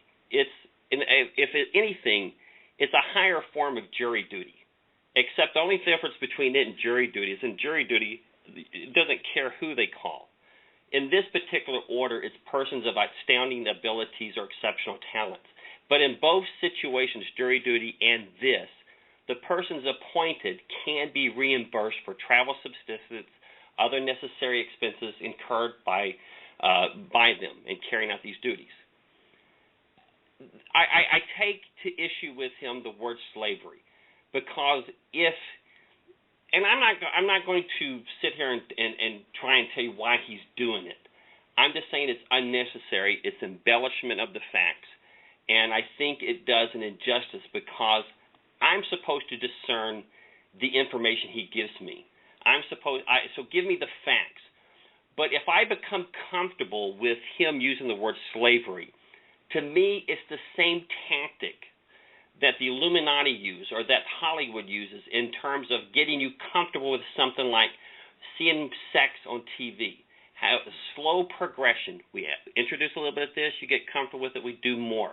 You throw in this word slavery at me, you're trying to get me conditioned to accept that word and not use my judgment and my discernment. That's what I want to say about that. And there's one other thing I'd like to talk about real quick. If you don't mind. But I'll throw that at you and add it back to you. Yeah, let me respond to this. No, you make a good point. Okay, ladies and gentlemen, what this caller is saying is talking about the Executive Order 13603, which is otherwise known as the National Defense Resources Preparedness Executive Order, that was signed by Obama on March 16th, 2012. Now, if I understand you correctly, what you're saying is the context in which Dave Hodges refers to this executive order is improperly, he's using it, first of all, you object to the word slavery because the people who are tapped on the shoulder, who are consigned for purposes within the order to to do whatever, give up their car, land, they'll be reimbursed. Is that what I'm hearing you say in part? I'm saying that the act itself says that the people can, yes, be not grabbed, but can be requested or required to use their talents, okay? But there is the opportunity for them to be reimbursed for travel, subsistence, and other necessary expenses. In my opinion, it's the same thing as jury duty, except only difference is jury duty doesn't care who you are. This only cares if you're a person of exceptional ability, outstanding talent, and all that. If we're going to say that this is slavery, then so is jury duty. And that's so. I don't. What about a draft? I discredit him on the fact of using the word slavery, using this in the context of that. Give me the facts. Tell me that, hey, my concern is that this could become a form of slavery under this particular president. I don't mind him saying that, but don't tell me it is slavery. When you do that, you're either conveying to me that I'm too stupid to read this and to see where it's going to go, and therefore you need to tell me where it is or what it is. If I don't chastise him for this, if I become comfortable with him telling me this is slavery, then I lose my ability to discern, just as we've become more and more comfortable with sex on TV. I don't know, caller. I think you're getting a little hung up on the word slavery and its use there. I believe that anybody who is, and you mentioned, he's using tactics of what the mainstream media does to make a point. Well, his article is not stating that it is a fact that it is slavery. That is his opinion. But if we want to get down to the definition of slavery and doing things against their will, they have a thing called eminent domain where they can come, and they've been doing this in Texas and Arizona. The Department of Homeland Security takes your land, and they reimburse you, but it's not always what if you were to sell your land on your own would be. You're getting pennies on the dollar. We are we are slaves in this system. Technically, if we look at the definitions, we are slaves to the debt. We are slaves to this system. We don't have to be. Now, this is where you could make an argument that slavery doesn't fit. We can choose not to use the money that they give us to use. We can choose not to vote and step out of that system. But really, what you're bringing up in my mind is just a matter of opinion and. Well, I think, caller, you're objecting to the editorialization within Dave's article. Is that a fair assessment of what you're saying? Yes, I am. And it's not that he's stating it's his opinion. He's stating it as a fact. The very fact that he puts it reintroduces slavery to America, he is stating that is a fact. And I would and please understand, you may think, well, this is nitpicking. Well, okay. We could have said back in the 70s or early 60s when, you start seeing the man and the woman kiss or whatever, that's nitpicking. Well, look where it's left. Look where we're at now. So I caution y'all, and I caution him in rethinking some of these titles and how they want to convey their message. Don't try to emotionalize me by putting the word slavery in there. That to me is purely for the purpose of emotionalizing me. Put in there that you have concerns this could become a form of, and let me discern that. Let me read it for myself. Now, I understand there's eminent domain. I understand there's all those other things. I understand that. But we're getting hit 360 degrees with all forms of information. As a listener, oh my God, there's Fukushima, there's all this other stuff. And there's only so much time I have in a day and so much I can dedicate to certain things to research. Otherwise, I have to, I'll take that, I'll put it in the back of my brain or whatever and try and work on it later or whatever. So there's got to be some things that I can read and I can listen to and just accept that, interesting, sounds good, that's got to be true. Without having to research it. And I'm just saying that when you throw things like this, if this wasn't one of the things that I didn't elect to go through and research it and just discern a little bit, you're just putting something in my mind that doesn't need to be there. And just give me the fact. Tell me what you think it may lead to, and let me discern it myself. But don't tell me it's this when it's not. Okay. All right, and that's fine. And on an intellectual level, I do understand, and I appreciate the fact that this is one thing too, caller. I want to emphasize: people only have so much time in the day to really get the information they need, and that's why we want to bring a product of, like our program, 3 hours worth of information. We want to make sure that we deliver 3 hours worth of good information, and your time is well spent. Okay. So, but your point is well made. Now, you had a second point. Go ahead and let's hit that quickly. Yeah, and this will be quickly. And this is something, please understand, I'm wrestling with. I understand that there are sources that obviously cannot be revealed. I understand there's people that you have contact with people. Greg Evenson has contact with people that they can't reveal it. And pretty much we have to trust that what they're saying is true. And I don't discount them. I know they're I feel they're men of integrity. I can't say I know because I don't know them, but I feel they're men of integrity and all that. This bit of irritation started with me with Greg Evenson back in August. And again, I have the highest respect for him, and I would love to be on the phone and talk to him about this. I really would. But back in June of last year, he was on another radio show, and he was stated that in like 3 weeks he was going to be talking to an insider that he had to get some information about what is really going to happen.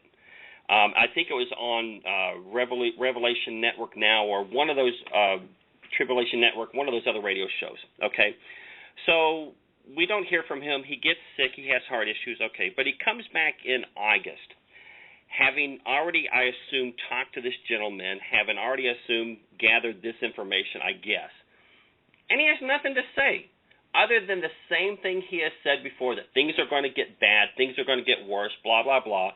And I say blah, blah, blah, not be negative, but he never says anything and I'm to the point where I just want to say, put up or shut up. I respect you highly, but you got to get a new message or show some documentation that states this is what, something. Quit saying it's going to get real bad. We know it's going to get bad. But that's been his message since September of last year, and or actually since September of 2012. Caller, God bless you. Thanks for the call. We're going to give our opinion. We're going to let you go and give our opinion now on that. Have things gotten better? I don't think so, and things have gotten progressively worse, even though, we don't wake up tomorrow and the stock market has crashed down to zero. It's called subtlety, incrementalism. Things have gotten worse in the last year. And, yes, sources are wrong at times. And Greg Evenson is a respected guest of this show, and he's done a lot of things. And but Joe, I hear in listeners, look, let me spend a minute, 60 seconds on this. I hear this a lot from people. Put up or shut up. Name your sources. Be specific. Well, Joe, and you know my frustration here. I mean, you've been with me when I've talked to different people, and they say I can't go on record with this, or I can't be very specific.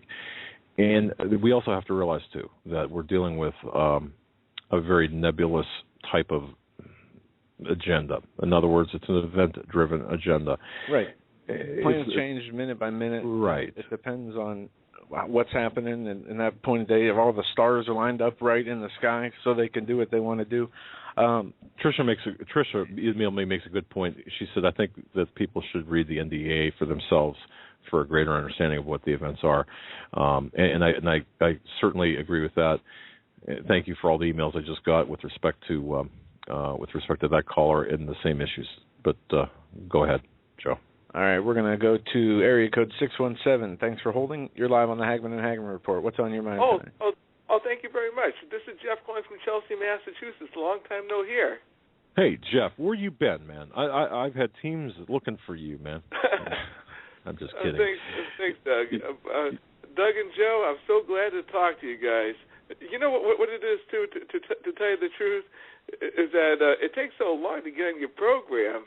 And I'm usually sleeping in bed or getting ready to go to bed. But anyhow, here's my message. It's more of a testimony. I've been hitting the talk show circuit. I actually got on with Rush Limbaugh, if you can believe that. Wow. On New Year's Eve, I talked to Mark Steyn. The guy's a good guy. Mark Steyn is nothing like Rush Limbaugh. And I talked to him about the police state and about how the NSA is like the Stasi. And Angela Merkel said that. I'm saying that it's the American Stasi and what's coming to this country. And I said that to the ears of millions of people. So basically, be encouraged. There are patriots calling into some of these mainstream talk shows, getting the message out. Now, here's the $64,000 question. How many people listen to these programs? Because I'm thinking, because I go into work the next day, and hardly anybody listens to these programs. They listen to sports. They listen to music. And I think as our generation gets younger and younger, there's actually two Americas. There is the America of us, me, you, Joe, people like Pastor James David Manning. There's people like us, and then there are the moochers, the takers, the people who don't care. And Joe, and Doug, I believe the final shooter drop is going to be the economy. When the economy drops and there are severe terrorist attacks, that's when this country will be finished. Right now, people are still comfortable. As long as people are comfortable, nothing's going to really happen. But take away that bacon. In fact, I said this in a program. I was there when the Boston bombing happened, and I seen how the people reacted to me and my friend as we were evangelizing the people, and that's going to be tenfold when these severe attacks come. So as far as Operation High Jump and so forth, I don't know. I believe we're heading more towards communism. Yes, we brought in the Nazis in Operation Paperclip. Agreed, but I said to Mark Stein, Obama's a communist Muslim. You know, and not too many people say that on these programs. Before I go, guys, why is it that these talk show hosts don't have the guts to talk about the really hard stuff, like Obama being born in Kenya, Obama being a Muslim, or at least asking the question or doing the investigation? Why? Well, it's because they're paid not to. And as we stated earlier, you know, they're just like Obama. They just read the teleprompters. They just read the scripts that they're given. They're placeholders for an agenda, for to make sure that the news or the agenda, in the case of the president, stays on a specific track. And they are there only to feed the public what they are given to feed them. And if they step outside of their box, then they're going to be on the unemployment line. You're right. You're right, Joe. And P.S. I also talked to Jay Sekulow today on the radio, and I asked them why don't the Republicans have the backbone to write articles of impeachment for the Kenyan Muslim Barack Obama, and he didn't like it too much. I do try. I mean, I put in a lot of effort to do this when the opportunity presents itself, because I want to expose these people. I want to expose people like Obama to a mainstream audience in the strongest possible way to get because a lot of Christians are sheeple.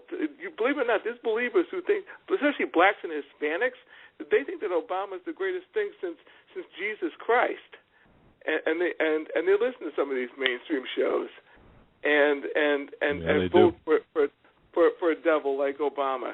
I knew what Obama was when he was running for president.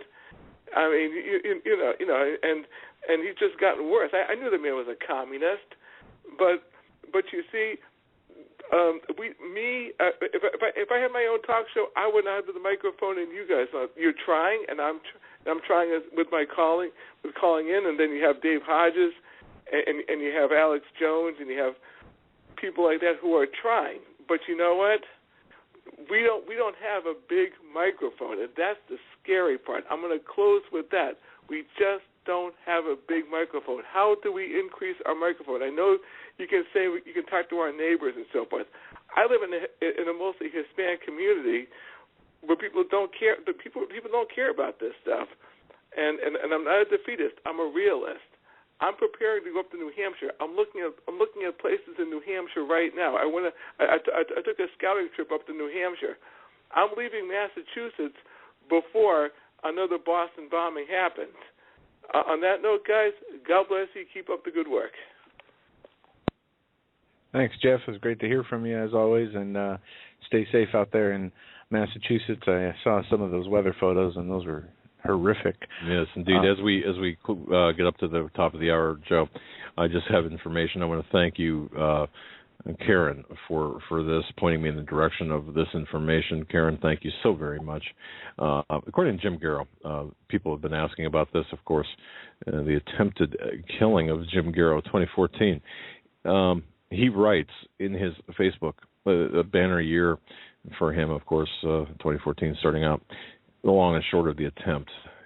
According to Mr. Garrow, he received a message from a man who had been in on and off again contact on Facebook, and he had made encouraging statements over time. The man identified himself as a dual citizen American-Canadian who shared Garrow's view that the Republic was in danger and that Obama, he was is a despot, the making, having no regard for the rule of law. The gentleman wanted to meet Garrow face to face, have a chance to chat with the man who he considered to be a hero. And Mr. Garrow writes, he had nice ego building stuff, and that's true. A lot of a lot of people will stroke your ego for reasons that I don't know, and a lot of people fall for that. But so as Mr. Garrow writes, he said I do a lot for a free lunch and so on. But they arranged to meet at a location about 35 minutes away from Mr. Garrow's home. And he writes that he went off in his Lexus SUV. Well, okay. All right, to meet. He didn't make it as the transmission and drives to the wheels went wonky, making weird noises, not working properly. He limped it back to his home to change vehicles. A quick look showed him that the lines had been severed. Just, in his words, just enough to get me driving with the hope of someone that I would be, quote, inconvenienced in some manner by locking up the transmission or the drives to the wheels in some way. Mr.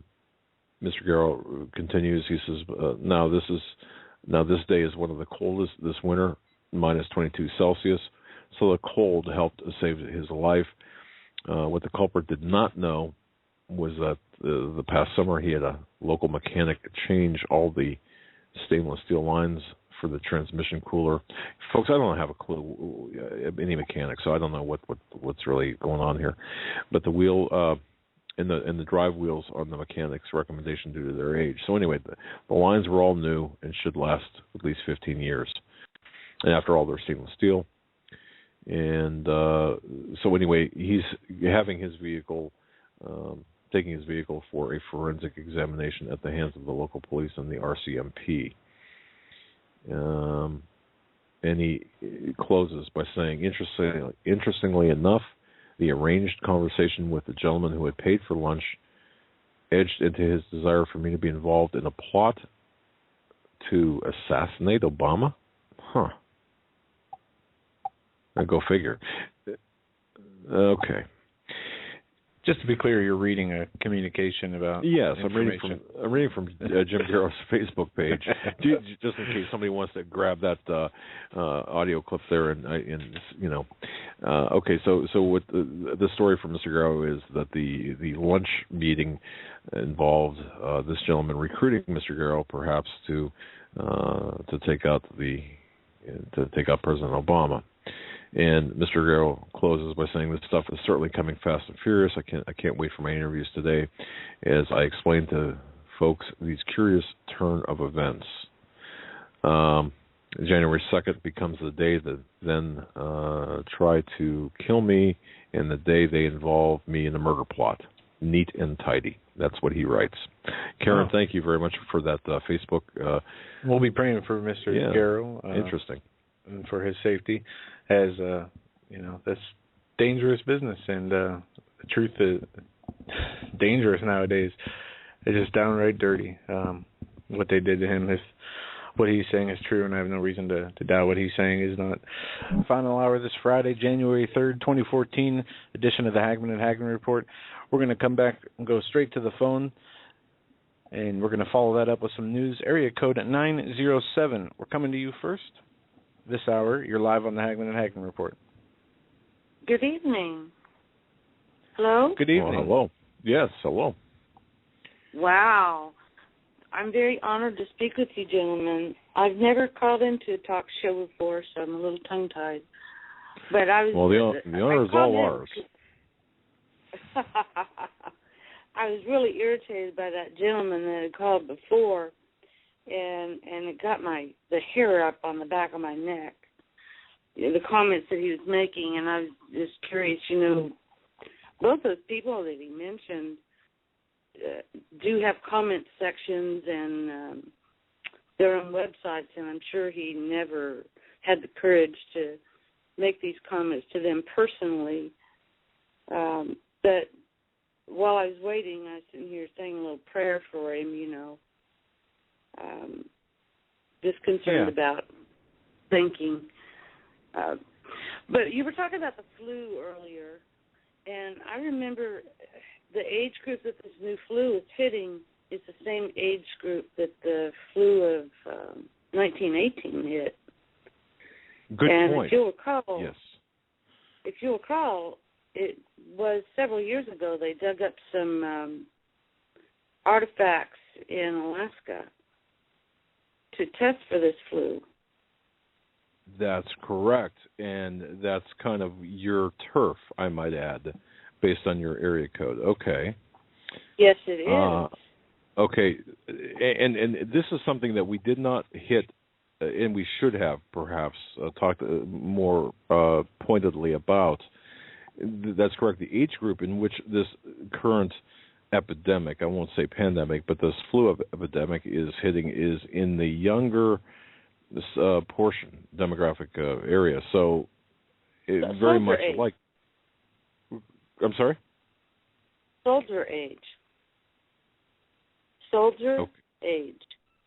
Soldier age. People okay, that would be in the military. Gotcha. Yeah. I understand. Okay.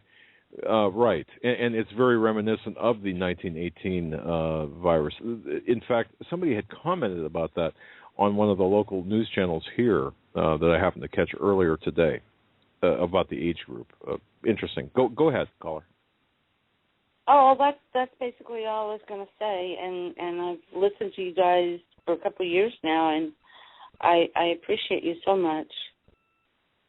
Well, we appreciate you too, and glad you're out there listening, and glad you got through tonight. And please feel free to call back anytime. Yeah, you're a great first-time caller. Great, thank you so much, and thank you for making our program the first call talk show host you made.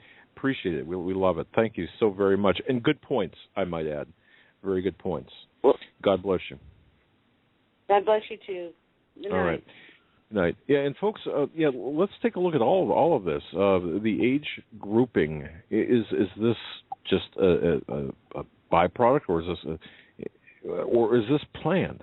It's hard to discern what's true, what's not, what's planned, what's I don't want to say coincidental, but we have to weigh all of the facts very carefully, but that's a very good point, the age group in which this flu is striking.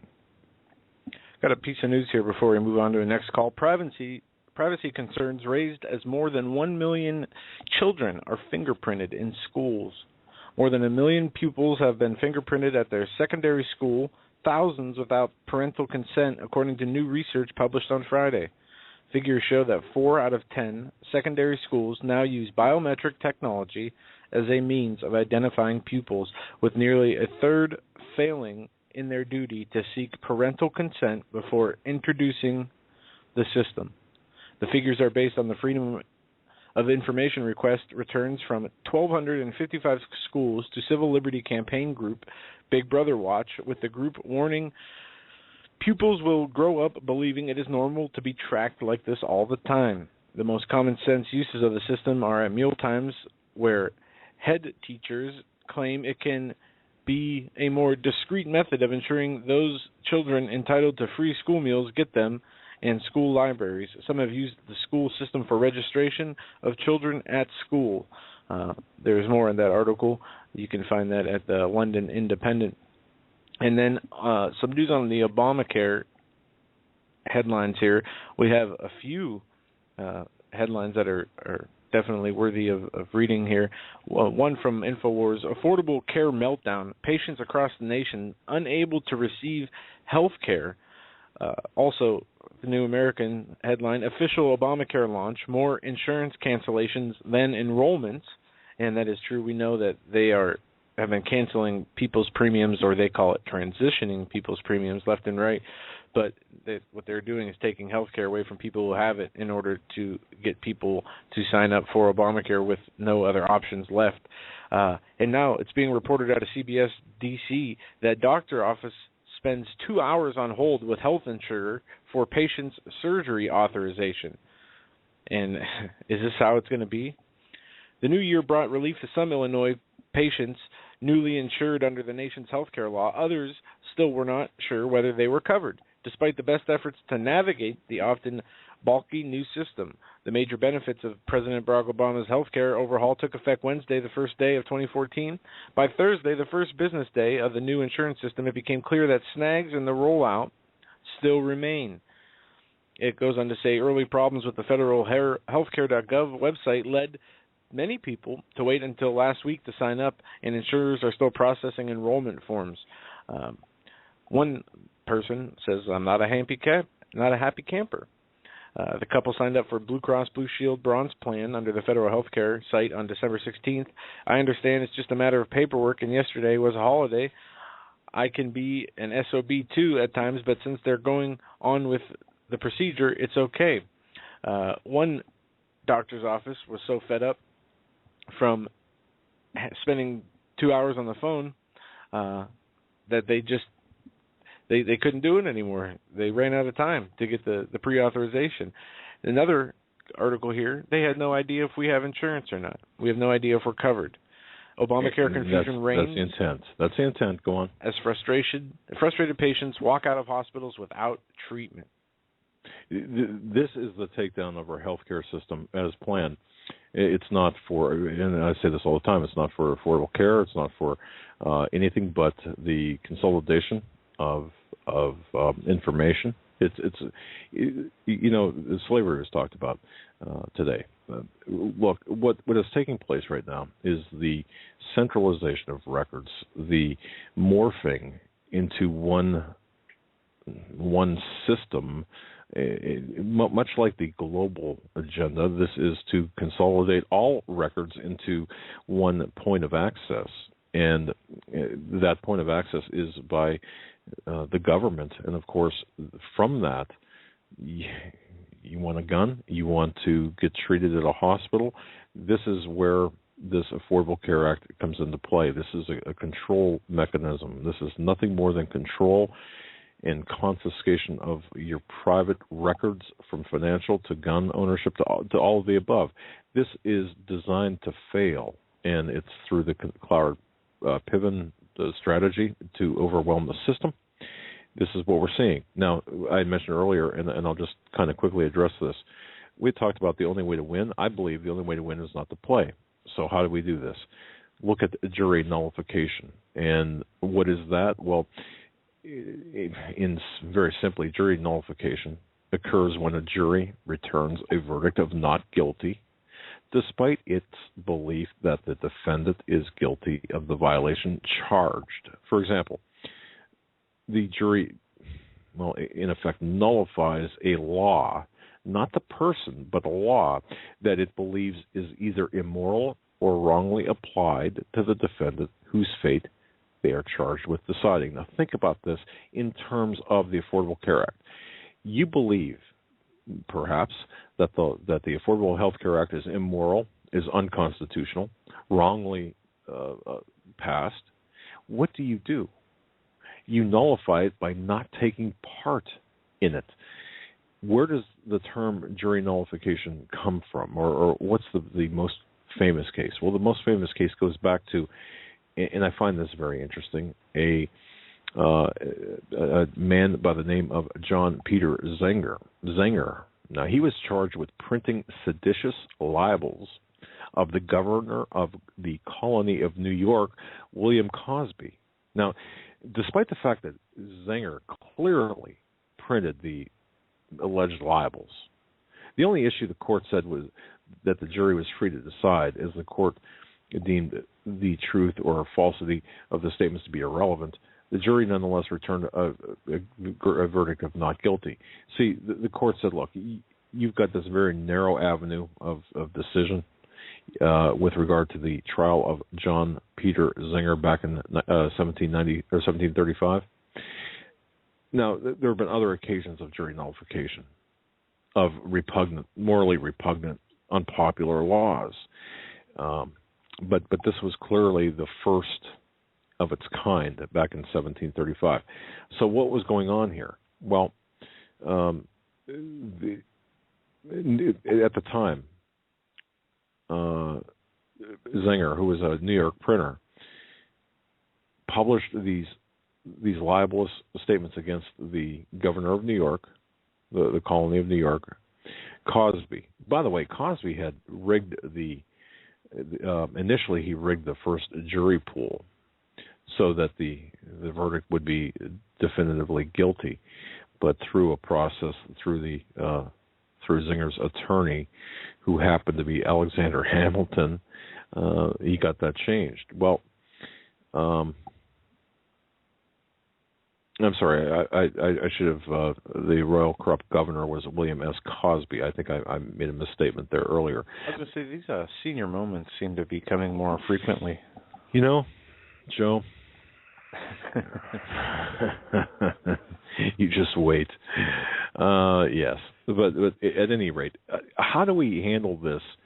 What's the best way to handle the gun registration laws, or the new laws with respect to the gun, the ammunition requirements, the gun magazine requirements?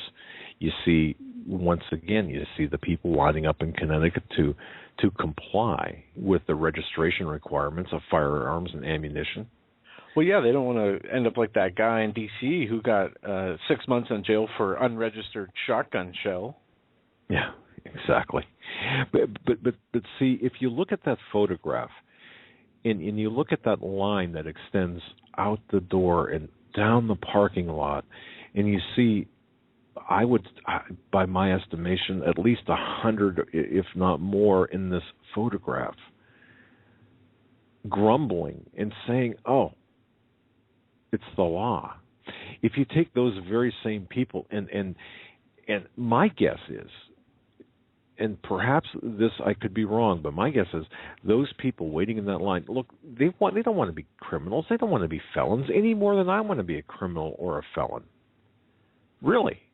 And I know, folks, you don't either. But there comes a time when you've got to act.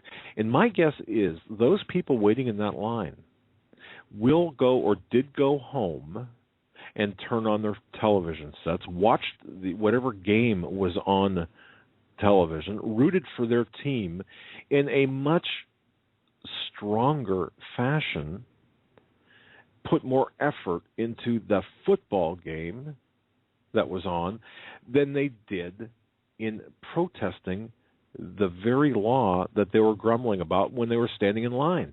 This is the problem today. Stop it. Just stop it. Stop it. Don't comply. Yes, I'm advocating non-compliance to unconstitutional laws and arbitrary mandates.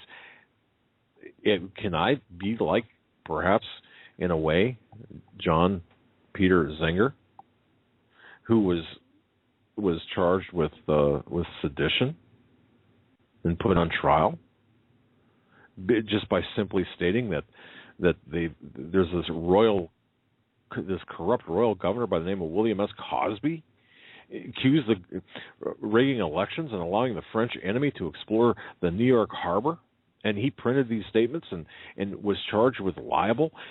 Now, could I be charged with some seditious activity by advocating that we not comply? We just don't play the game. This is what I believe we have to do.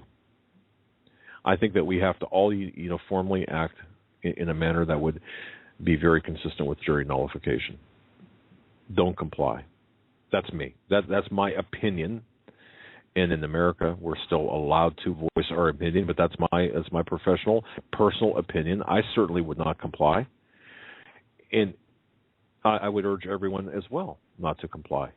Once again, in America, we still have freedom of the press.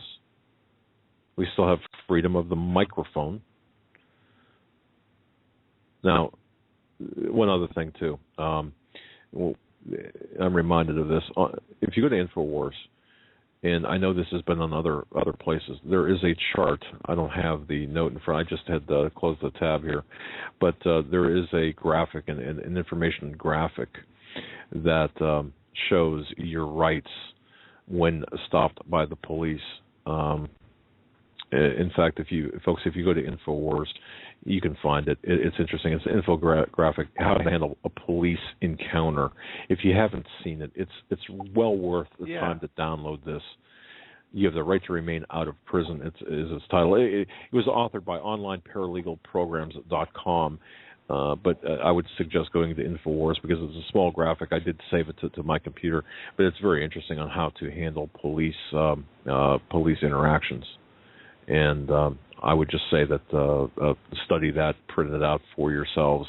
You've got 3 different types: consensual, investigative detention, and arrest. Very interesting. I checked that out earlier. Yeah, interesting and good advice about how to handle police encounters. Anymore, you cannot, Joe. You get stopped by a police officer, or if you are forced into a roadblock. Who stops? Well, yeah. Miriam Carey, anyone? But it's pretty interesting. I think that we have to really start asserting our rights and knowing our rights in a very respectful, non-idiotic way. Let me just add that. Yeah, knowledge of our constitutional rights is more than half the battle when dealing with these unconstitutional mandates, checkpoints, whatever form they take, and sometimes the hard choices will have to be made. Are you willing to go to jail to stand up for your rights? Is a question you might have to ask yourself when not complying with something, and that's a question each and every person needs to pray about and seek answers to. How to handle your whatever situation it is. Seek out through prayer what the Lord wants you to do in that situation, and you can't go wrong if that's what you do, and you follow those words of wisdom given to you by the Lord. We're going to move on to calls. 559 area code. Thanks for holding. We're coming to you now. You're live on the Hagmann and Hagmann Report. 559. Hello? Yeah, that's you. Hello? You're live. Okay, sorry. I'm calling from Skype, so it's hard for me to tell what the area code is. Hello, Doug and Joe. This is Keith. I've talked to you all several times before, and I just wanted to thank you all for your program tonight. And I did have a couple of comments. And the first one was actually on a caller that called a little bit earlier, and he was talking about that we don't have the microphone or the presence that some of like Rush Limbaugh and some of the big guys do. But yes. One thing that I would try to encourage is that is try like when we're going about the day and checking out the news sites and maybe commenting on some of the articles and calling into shows like yours and others, as this gentleman was talking about, is that be perceptive of what the news topic is about, and try to distinguish about whether it's just filler news or distraction news, or actually pertinent and relevant news to the most important topics of the day. And just a couple of examples I might give you is like, just like this research ship getting stuck in the ice down there in Antarctica. Now, if you're familiar with weather modification and you know the technologies that's available to these globalists with HAARP and a lot of this other cloud seeding and chemtrail spraying and then all of the connected cell phone towers that can actually interface with that as well. A lot of these weather patterns are being generated artificially. And we know that the media or the globalists are creating this atmosphere of chaos and debate. You've got our president. He's been a race baiter since day one, trying to generate opposition and dissension between the blacks and the whites and what have you. Of course, that also had to do with the Zimmerman case down there in Florida. There was an element of that in there as well.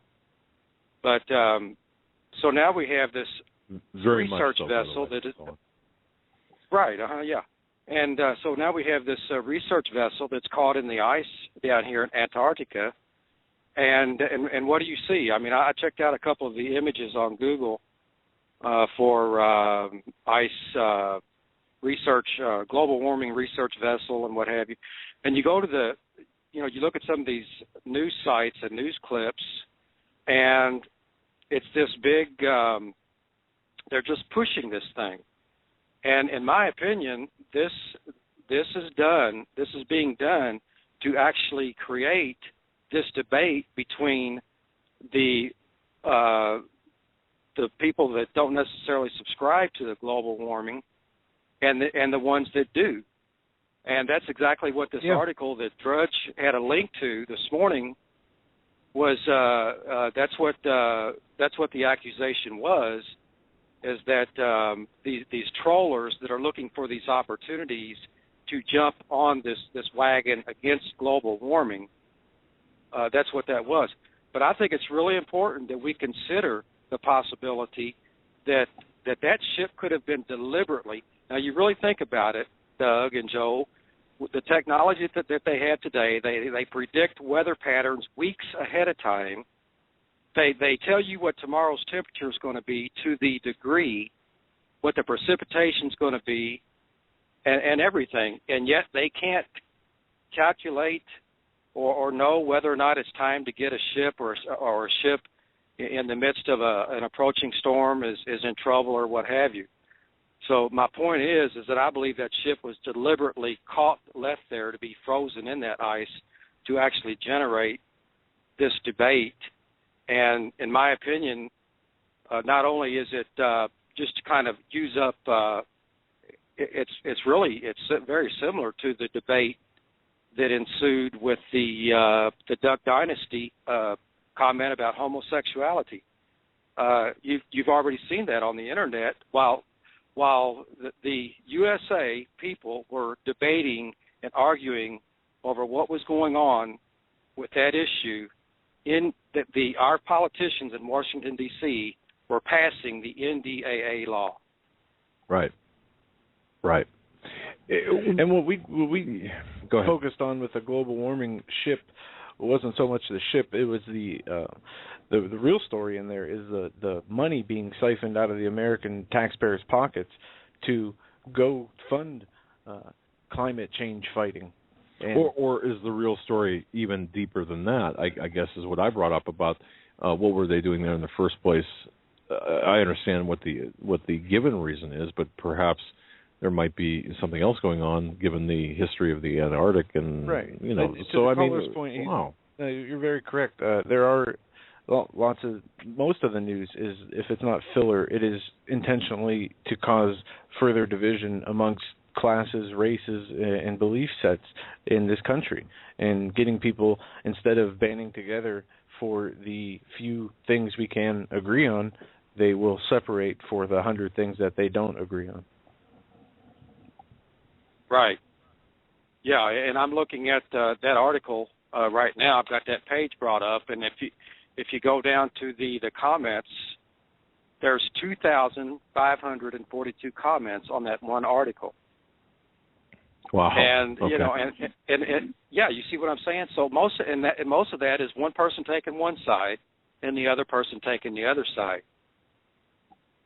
Okay. And well, in other words, the distraction you're telling me, basically. Right. Okay. Yeah, and then I guess my final point would be is like I was saying, is when you go about these, and I agree with you too that there's definitely other things going on there, but my other point is that when we are commenting on these things, if you're commenting about an article or you're taking a position on global warming or something like that, by all means, throw in HAARP technology and mention some of these things. If you're talking about, reading an article about the Boston bombing, talk about, mention something about false flags and how a lot of our wars have been started by, for nefarious reasons and by under false pretenses. and you know, if you're talking about technology that has to do with paraplegics or something like that, and has something to do with the ability of the mind to robotics and what have you, talk about the mind control and the nanotronics and the psychotronics. It's just like I went to your site today, and I saw this article a couple of weeks ago, and it says the reality of psychotronic weapons today. Yes. And yes. It starts off with that first sentence says it all. It says the mind has no firewall, which is actually a book. That's actually the title of a book. But these are the most important issues, in my opinion, that you're not going to see and hear. You're not even going to see these things on Drudge for the most part. I mean, occasionally you will, but yeah. So that's all. That's what I have to share tonight. Well, thank you very much for the call. I think very, very informative call, very astute observations. Thank you so much for that information. Yeah, we're getting bombarded with all of this information, all of this. It's in this day of the internet. And think back to the early '90s. Think back to the early '90s when in fact we didn't have the internet. It seemed, well, we were living in a different time period. Think back when we didn't have, when the internet was not as prevalent. We always had the internet. Yeah, for little young boys like yourself, right? No, I actually remember the first computer, and I don't know if we've ever talked about this on air, but the first computer I remember you having, it just had a black background. I think it had green letters. Right. And I remember when you did get the internet, it was like this big thing. I think I was in 8th grade. I don't know. Oh yeah, we had to duct tape you, put mittens on your hands so you wouldn't. I mean, it was so slow and so much different. There was like 6 websites, I think. And, look how fast that. Think about how the internet has affected your lives. Yeah. Has it been for the better? Would we have a show if there was no internet? Of course not. Right. No one would take us. No one in their right mind would take us anyway, as talk show hosts. So we do this on our own. But think about that. Are we doing ourselves a disservice by sitting behind a computer for long periods of time, trying to look at everything that's going on out there, at the expense of what? At the expense of our family time, at the expense of living our lives. And I really was thinking about this in some depth here over the holiday weekend or a holiday period, where you get to the point where you become saturated with the news, and then it's almost, folks. Can you relate to me on this? I mean, can you relate to this? It's almost as if you're caught up in a alternative reality where you start getting into you really start digging deep into news items, and you start looking deeply into what's behind things. And I think for the most part, information, education, awareness is good, but sometimes you get off on rabbit trails. At least I do, and I find myself, 3-4 hours later, no further ahead information-wise than I was in the beginning. So I guess happens a lot. Yeah, I mean, it happens all the time. So, and then that's why we look at our program 3 hours a night.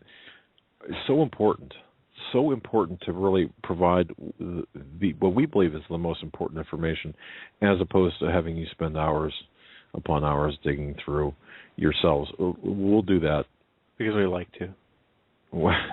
No, it's something that we began doing, and it's we were put here, and as we talked about this on Daniel Holding's show today, God put us in this position. He gave us this platform, and whether we wanted to or not, we're here.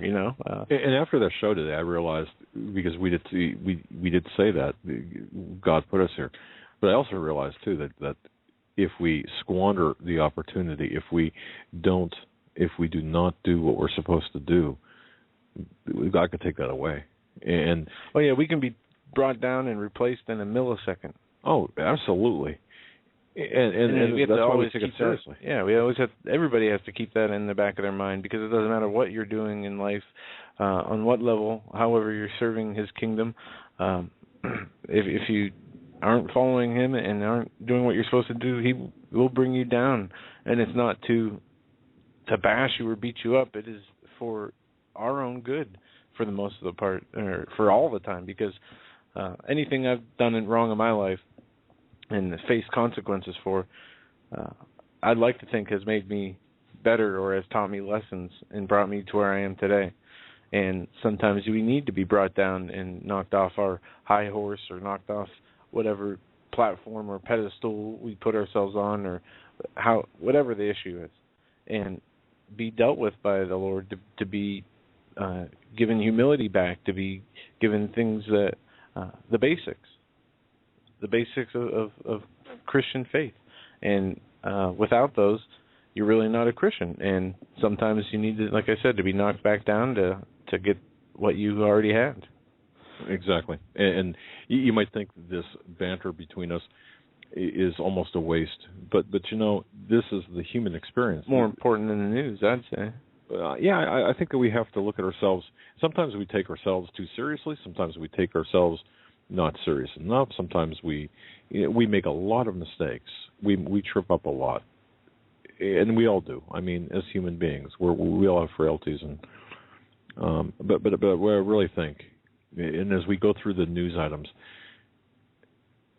let's look at looking at the larger picture here. What's really going on in the world? The internet as a source of information and a source of disinformation.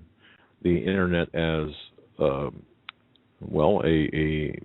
vehicle or a tool to really make our lives easier. It's also, conversely, it's also a tool to make us more better slaves as well. More better. Slaves. I like that. Yeah, my dentist talks like that. He always uses that word, that phrase. Well, your dentist too. More better. Yeah. This will be more better. But that's the thing. I think what we have to realize, really, we're all human. We all make mistakes. We all, but we have this thirst for knowledge, and I really believe that's a good thing. Godly knowledge. Right. Ultimately, because as I like to say, we're going to be dead for a long time, and physically, our physical bodies are going to die, are going to pass away, and who said somebody had said that we are. Pastor Langford, I think, talked about this, and others. We are souls with bodies, not bodies with souls. I mean, we are souls with bodies. So our souls will go on beyond our physical existence. So that's what the Lord means when He's talking about eternity, and of course, our souls go on. This is we are immortal beings inside mortal bodies on this earth. We are living in a that's right. false reality here. Well, I wouldn't say a false reality. I would say a temporary reality. Temporary, yeah. Well, Daniel Holdings talked about this, about the veil, and others have talked about this the dimensionalities, the dimension in which we currently live, and other dimensions, other dimensions, I guess. I don't know how else to put it, becoming evident, more evident now as the days grow shorter, as we get toward the abyss. And it's just an interesting intellectual conversation, a spiritual conversation, intellectual as well, but very interesting, I think. Rather than get deeply embedded in that, I also want to mention too, I think that we've got a lot of, and we mentioned this earlier in the show, folks, pay attention to the economics. We're looking at this. I don't think that there's a more important aspect of conversations today than our economy. I think that what we're seeing right now is, and I was talking with a gentleman of intelligence, individual in the intelligence world, who said, look, I told you, and he did, that the dollar will rally, that things will look up before they're taken down. It's like putting rats on a ship, and then having that ship sink. or intentionally sinking that ship. This is what we're seeing today with the economy. Everything is great. The dollar is actually getting stronger. Well, this is designed to take place, folks, in my view anyway, and I agree with the intelligence contact I have. This is deliberate. We are watching the dollar grow stronger. People will come to the dollar like a ship, like a luxury liner. People will get onto the luxury liner. It's like attractive. Facebook stock or Twitter stock. They pump it up so people buy when it's high. That's right. And they push the ship out to sea, yep. And they sink the ship. That is what we're seeing today.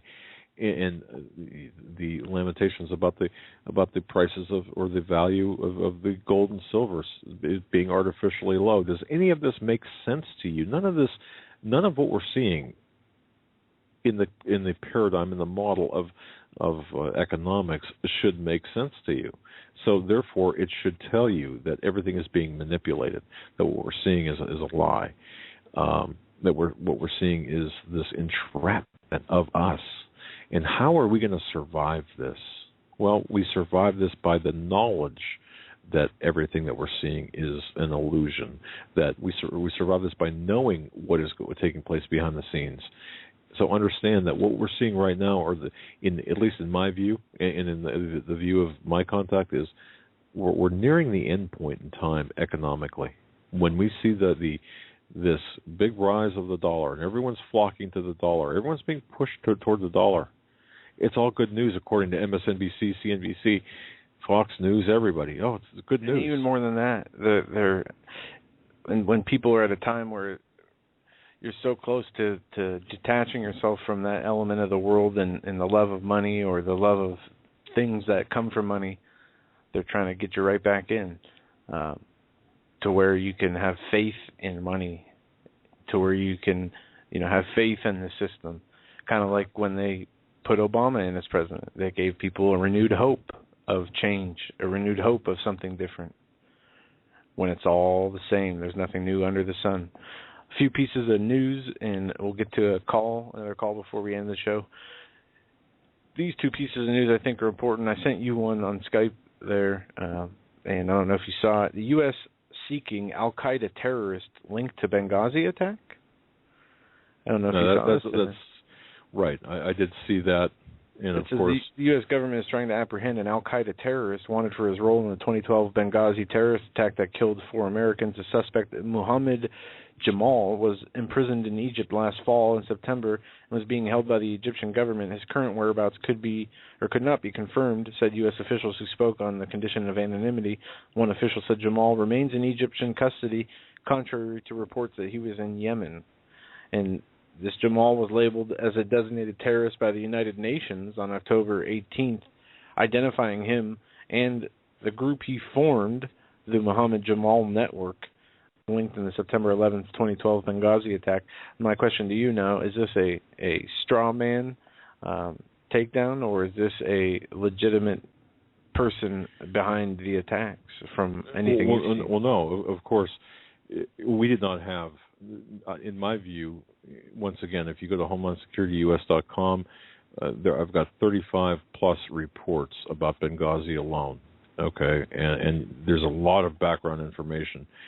We know that the Ansar al-Sharia and Ansar al-Sharia, as well as other terrorist organizations, Muslim terrorist organizations, were used as proxy agents to conduct the attack against the CIA operation headquarters in Benghazi. Folks, understand, Benghazi is perhaps the most important event to take place to expose what was really going on, that the United States was, and by the way, still is, attempting to take out Syria, take down the Syrian leadership, replace the leadership with the Muslim Brotherhood, and in effect to destabilize the region and involve us in a world war. Now, it is only through the new media that we were able to, I'd like to take a little bit of credit for it, maybe, but folks, what we're seeing here is the globalist game plan. When this was delayed, they went to plans B, C, D, and so on. But this Jamal, yes, of course, Ansar al-Sharia, Al-Qaeda. The New York Times investigative report that concluded that there was no evidence of Al-Qaeda or foreign terrorists, that's just complete lunacy. This David Kirkpatrick, the author of that December 28th report, is an agent of the government, in my view, at the very least, or complicit, a facilitator of one of the biggest lies ever to be perpetrated upon the American people. Benghazi is of extreme importance. This has nothing to do with Hillary Clinton's 2016 ambitions or whatever. This has everything to do with the truth. This, folks, this is so important. So, Bill Gertz, by the way, I have got immense respect for that man, Bill Gertz, formerly of the Washington Times, now of the Washington Free Beacon. There, you can find it at freebeacon.com. Immense respect for him. I've had the occasion to be cited by Mr. Gertz and also talk with him. Very good, in my view, a very good investigative journalist. But the fact is, yes, this has the fingerprints of Ansar al-Sharia and other organized terrorist organizations that were put up to this task through our own intelligence agencies, and there's a lot of ground within that statement. Believe me, but that's just a summary. We only have a few minutes left. I'm going to hit another headline here, and then we can end it with a call.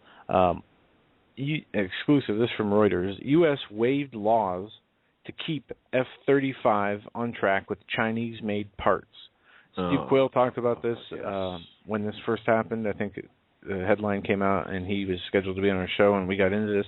So this article says the Pentagon reportedly waived laws banning Chinese-built components on U.S. weapons in order to keep the $392 billion Lockheed Martin Corporation F-35 fighter program on track in 2012 and 2013, even as U.S. officials were voicing concerns about China's espionage and military buildup.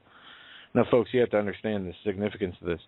We are relying on China, who is staging war games and making overt aggressive actions and statements about attacking the U.S., and we're relying on them, relying on them technology and their parts and technology for the most expensive areas and most sensitive areas of our military arsenal. It's horrific. It is a nightmare.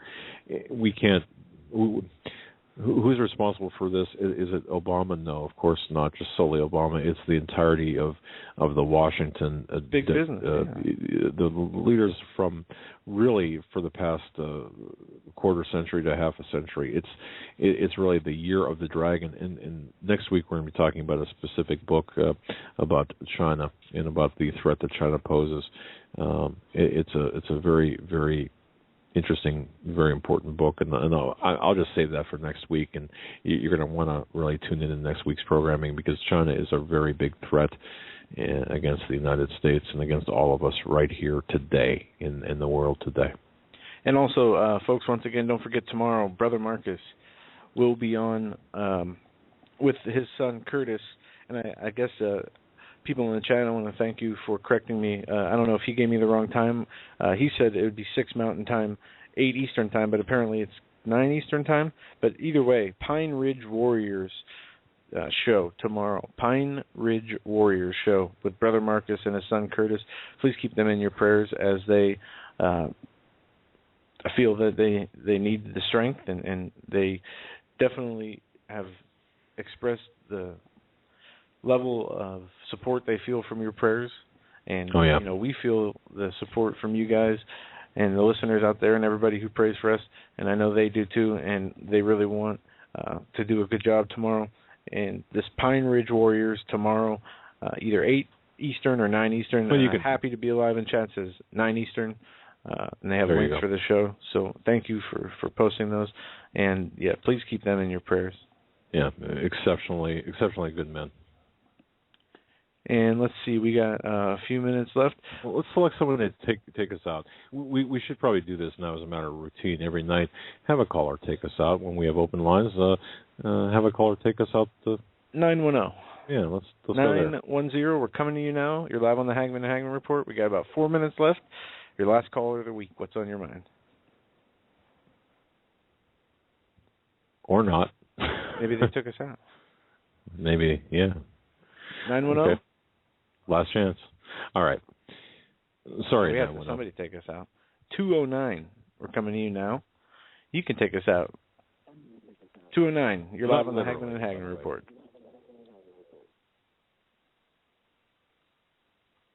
We can hear you. Oh, man. Now I feel pressure to get somebody on the phone. You want me to call you? 209. 303. We're coming to you. You're live on the Hagmann and Hagmann Report. Hello. Good evening. Hello. I've had quite a few things here. First, Alex+Jones today, his uncle died of the whole virus that they're trying to figure out, and Alex said that the doctors say it's a virus, a bacteria, and a virus, and a mycoplasm, and also that Barbara Bush is in critical condition. It's probably the same sort of thing. And he also said that there's like 5 or 4 people in many hospitals that are dying from this. Really? And also, I also wanted to say about the executive orders that this is a real setup for the vets that are returning. They've been given all those drugs. And people that are under gang stalking. And I also had a question about the nuclear detonation off of the coast in October. I was just wondering, why wouldn't we be seeing a lot of dead animals and debris and all that kind of stuff on the East Coast? And the last thing is what's Obamacare going to do about all of us who are getting sick from Fukushima? Oh. That's it. Okay, wow. Very good points, all of them. I'll say this about the reported nuclear detonation off the coast of South Carolina. Frankly, I've talked to certain sources who said, yes, it happened. Other sources saying, no, it didn't happen. I don't know what the truth is, caller. And I think I expressed this a couple of times this week. I don't know what the truth is. Yeah, I've got people I respect on both sides of this issue. So I don't know. Seriously, I don't know what would happen. But yes, I would think that we would be seeing certain animal deaths. And I know that we are, just not in the places that would ordinarily be consistent with the location of such an event. Now, the latter point, the last point you made about Obamacare and Fukushima. Joe, I mean, seriously, caller, that's a great point. What are we going to, I don't even know where to start with that question, I guess. Seriously. No, you made it caught. This is a huge deal. Yeah, it is. I know. And I'm just like, what does all this other stuff matter if we're all going to die from Fukushima? Well, yeah, I don't know if... You make a good point, but we do have to stay diligent. I mean, we do. And, there's different people at different levels of awareness and understanding of what's going on. And, wow, it's so difficult, when you don't understand the devastation of what Fukushima is going to look like in 5 years, or Obamacare for that matter. But we do know this, that things are coming to an end, that things are getting bleaker by the day, and we need to continue to look up to heaven, because our redemption draws nigh, as the Lord says, and that's all we can do. Everything else besides our salvation with the Lord really is a distraction or a it's second yeah, I wouldn't say distraction. It's just technically you can. It would be if you're not saved, it's a distraction. But correct. Yeah, right. Too bad. I mean, your calls at the end of the show here. Hopefully, we'll write this down and pick up on this next. Absolutely. Caller, okay. You've had the distinction of being the last call of the week. God bless you. Thank you so much for your call. You take care.